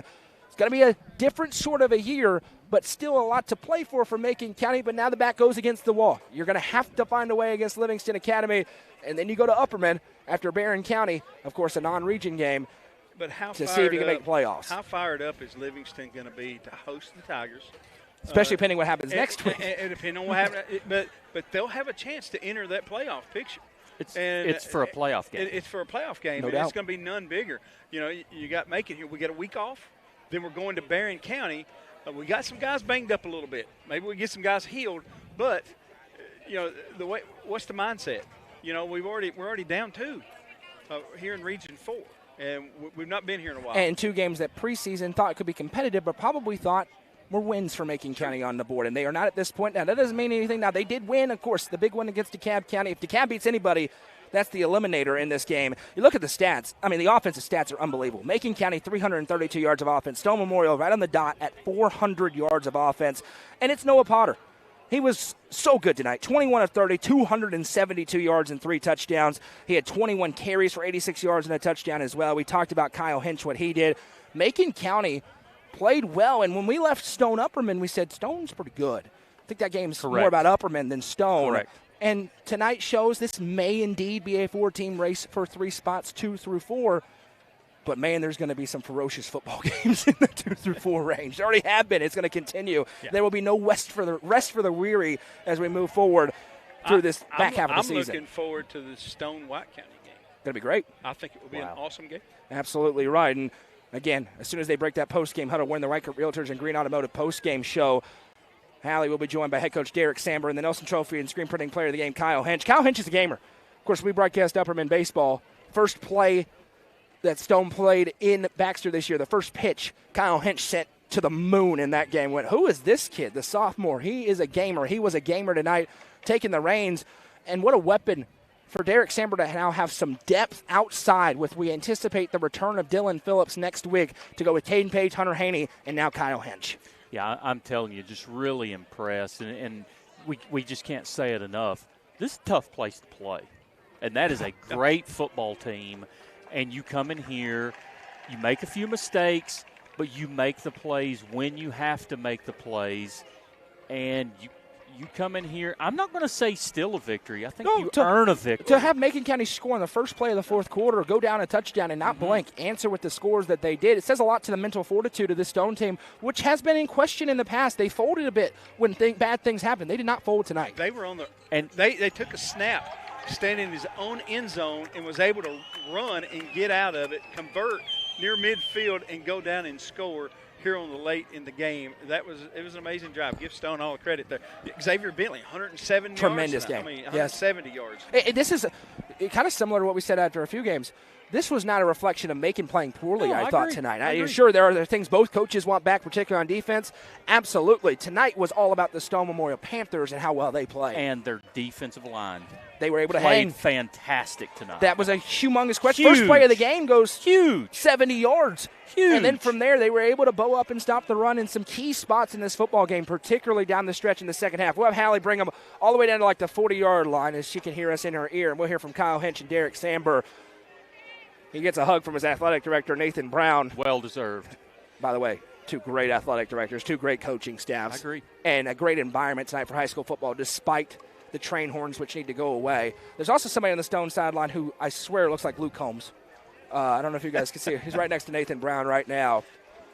But for Stone, that's the nature of the beast in Region 4 4A. They get to celebrate for about 20 minutes. That is Luke Combs. And then they got to get ready for Caden Weitzel coming up next week as Livingston comes to town. come to the 40-yard line for Hallie, right on the 40, on the ground where it's written 40. And then, but we saw Stone fall to Upperman like that. It's going to be a big test next week for Stone Memorial when Livingston comes to town. Absolutely. And Livingston, again, they didn't go their way tonight against Upperman. That's a good football team. Livingston is a good football team. They're at 5-2 on the season. And just in time, Hallie joined by the Nelson Trophy and Screen Printing Player of the Game, Kyle Hench. Kyle, you had a lot of great plays tonight, great touchdowns. I can't even name all the things you did. How are you feeling with your performance and everyone else's tonight? I'm very satisfied with how we played overall. There was a couple things we wanted back, but overall we got the job done and succeeded and got the win. What do you need to do to get ready for next week, another region opponent? Got to have another week of practice like we did this week and just do things better that we didn't do this game. Thank you. Congratulations. Thank you. And he gets the UCR chain, which is one of the highlights. And right on cue, here's Derek Samber. Coach, we have to know, what were you thinking? I think it was 4th and 8, second quarter, the long touchdown or long pass. What were you thinking with that? The fact that Noah's even got to have you ask this, I mean, I'm always thinking go for it, right? It was a lot of back and forth tonight as we talked at halftime. What was the difference maker for your team to get the win tonight? We told them all week. We gave them a mission on Monday in film. We were going to grow more disciplined and unified as a team through present thinking and common mission. We did that this week. I think that just took over. I think our character at the end of the night took over. These kids deserve it. God's good. These kids are awesome. His eyes were certainly on us tonight. And I thought their character, staying through it right, I think it took over at the end of the night. As I asked Kyle just a minute ago, what is going to be the week of practice look like as you prepare for another region opponent? Yeah, I mean, Livingston's a fantastic football team as well. There's no weeks off in this region, right? So we got to come out again this week with our hair on fire. Certainly can't have any letdown or let up. Really hope this is a switch that's been flipped for our kids. We need to get over the hump. I know Noah said something about us breaking into the upper echelon. I hope this game tonight was a step in that direction. And apparently at some point I didn't get to listen to your stuff, but apparently Noah said we'd run the ball tonight because we must have thrown it 40 or 50 times. Thank you. Congratulations. Appreciate you, Hallie. Thanks, guys. Back to you guys. That's Lane Kiffin. I mean, Derek Samber down there. And, you know, guys, what's really interesting is, and he hit something on the nail on the head, I should say. The bugaboo at sometimes for Stone has been the self-inflicted wounds, the personal fouls. They were penalties tonight. They got put behind the sticks, but they were able to withstand those things and not let them stack on top of each other. Shows a lot of maturity within this Stone locker room as they've taken that next step forward. I don't think they had the self-inflicted wound that Macon County did. Right. And I think they have much more big playability to get out of those things. They may have a get-out-of-jail-free card with Kyle Hench and Noah Potter and Caden Page. Yes, they can. Where Macon gets behind the sticks like that, boy, it's tough to come back from. And but credit Stone here. And I want to say one thing. And for the folks that's listening at home, the game we watched tonight was just an outstanding football game. No Macon doubt. lost. Okay, but I talked about the sportsmanship on the field. It was a hard-hitting, between-the-whistles game. You didn't see a lot of crap going on. It was better than the sportsmanship around us in the stands. Yes, I mean, we had a little jawing back and forth between the fans and stand. You didn't see that on the field. Those guys were picking each other up. Yep. Opponents, they were battling hard, and then after the play, hey, even one of the holding calls against Bo Warner. After the play, the lineman did actually said, "Hey, man," kind of pat him on the head and said, "I'm sorry," hey, good job. And and that's the kind of game it was tonight. I loved it. I thought the sportsmanship was great. Yeah, from the Macon County perspective, as we begin to put a bow on this tonight, it's easy to say the best region in the state. It is. You have to bring your A game each and every night. Now they find themselves behind the 8 ball at 1 and 2. And the others, go ahead, Tim, please. Macon didn't play bad. No. I mean, a mistake. A couple of turnovers. Man, again, make a mistake, you lose the game. And that's what this region is. It is. And then on the other hand, it'll be very interesting to see Stone Memorial as they now have that signature win. Can they parlay that into a spot with a dangerous Livingston team? Not only is it about getting that win, it's about staying consistent through, because now the 2 seed is absolutely on the board for Stone, given that they have this win, they play DeKalb County, they have Livingston, and then that big one that you alluded to, Tim, with White County. They could get the 2 seed if they get on a run here. No, I agree with you, and that's exactly what Coach Samber wants. He wants that discussion because, unfortunately, that discussion in the last few years hasn't included Stone. Right. And this year, they're dead in the middle of it. They're absolutely right there in front of mine when it comes to that discussion. We're going to talk about all of it. I guarantee we'll have Derek Samber on. The discussion for Macon is, can you get into the dance? Now you got to win and get in. Got to win to get into the dance. There's no stubbing your toe from here on. We'll talk about it all coming up later on tonight on the Friday Night End Zone Show presented by Rico, myself, and Jacob. Derek Samber will call in. We'll talk to other coaches around this area. We'll go through the scoreboard as well. Next up for Macon County, who falls to 5-2 on the season with the loss. An off week, then they get Barron County, Kentucky. 2 big region games to round out the regular season. Livingston Academy and Upperman in back-to-back weeks. For Stone Memorial, they get their off week in a couple of weeks next week. It is the high school football game of the week. Going to be a fun one as they welcome in the Livingston Academy Wildcats. First time Livingston's been in the game of the week since 2020. They're 5-2. Stone Memorial 6-1. Pregame coverage about 6:40 next week. We'll be on the rooftop over there at the new press box. Yeah? Love it. Yes, indeed. We appreciate everybody for tuning in tonight. Thank you so much to all of our sponsors, especially our presenting sponsor, the high school football game of the week, Mayberry's Furniture, and the presenting sponsor of Macon County football all season long. Tim's the voice of the Tigers. Steven didn't get to talk tonight, unfortunately, but he was keeping stats. You'll hear them in that Barron County, Kentucky game. I want to say hi to my girls. Kelly, Kara. I love you girls. Be home soon. Absolutely. We appreciate them. All of our other sponsors as well. Macon Bacon Trust Company, the presenting sponsor of Macon County football here on UCR. You can listen to Jacob and myself and Justin tomorrow. The Tennessee Tech Golden Eagles, the 9th-ranked FCS team in the entire country. Wings up, baby. They welcome in Western Illinois, the Leathernecks, tomorrow. 12 o'clock kickoff. If you're in the Upper Cumberland, bring a radio, put it in your ear, and come out. It's going to have a lot of fun at Tucker Stadium. You have no excuses. Tennessee's off. The big games are later on in the day. My prediction, Tech puts up Madden numbers Tech tomorrow. Could win by a lot. It's going to be, if you haven't watched this Tech team play, they're fun. They lead the nation in scoring. 52 points per game, and they only scored 35 last week. They score 52 points per game. That'll be tomorrow. Pregame's coverage starts at 11. That's on 106.1 The Eagle locally. You can hear myself, Justin, and Jacob on the call there. And then Tuesday night, the Tuesday Night Football Show, live from Fire and Vine. We're going to talk about this game. New UC Top 5. There's going to be some movement. Stone, maybe? Stone's going to be on the list. Bruce Lamb was screaming at me last night wanting to be on the list. We'll see if Clay County can make some noise there. It's going to be an interesting week when it comes to the UC Top 5 as well.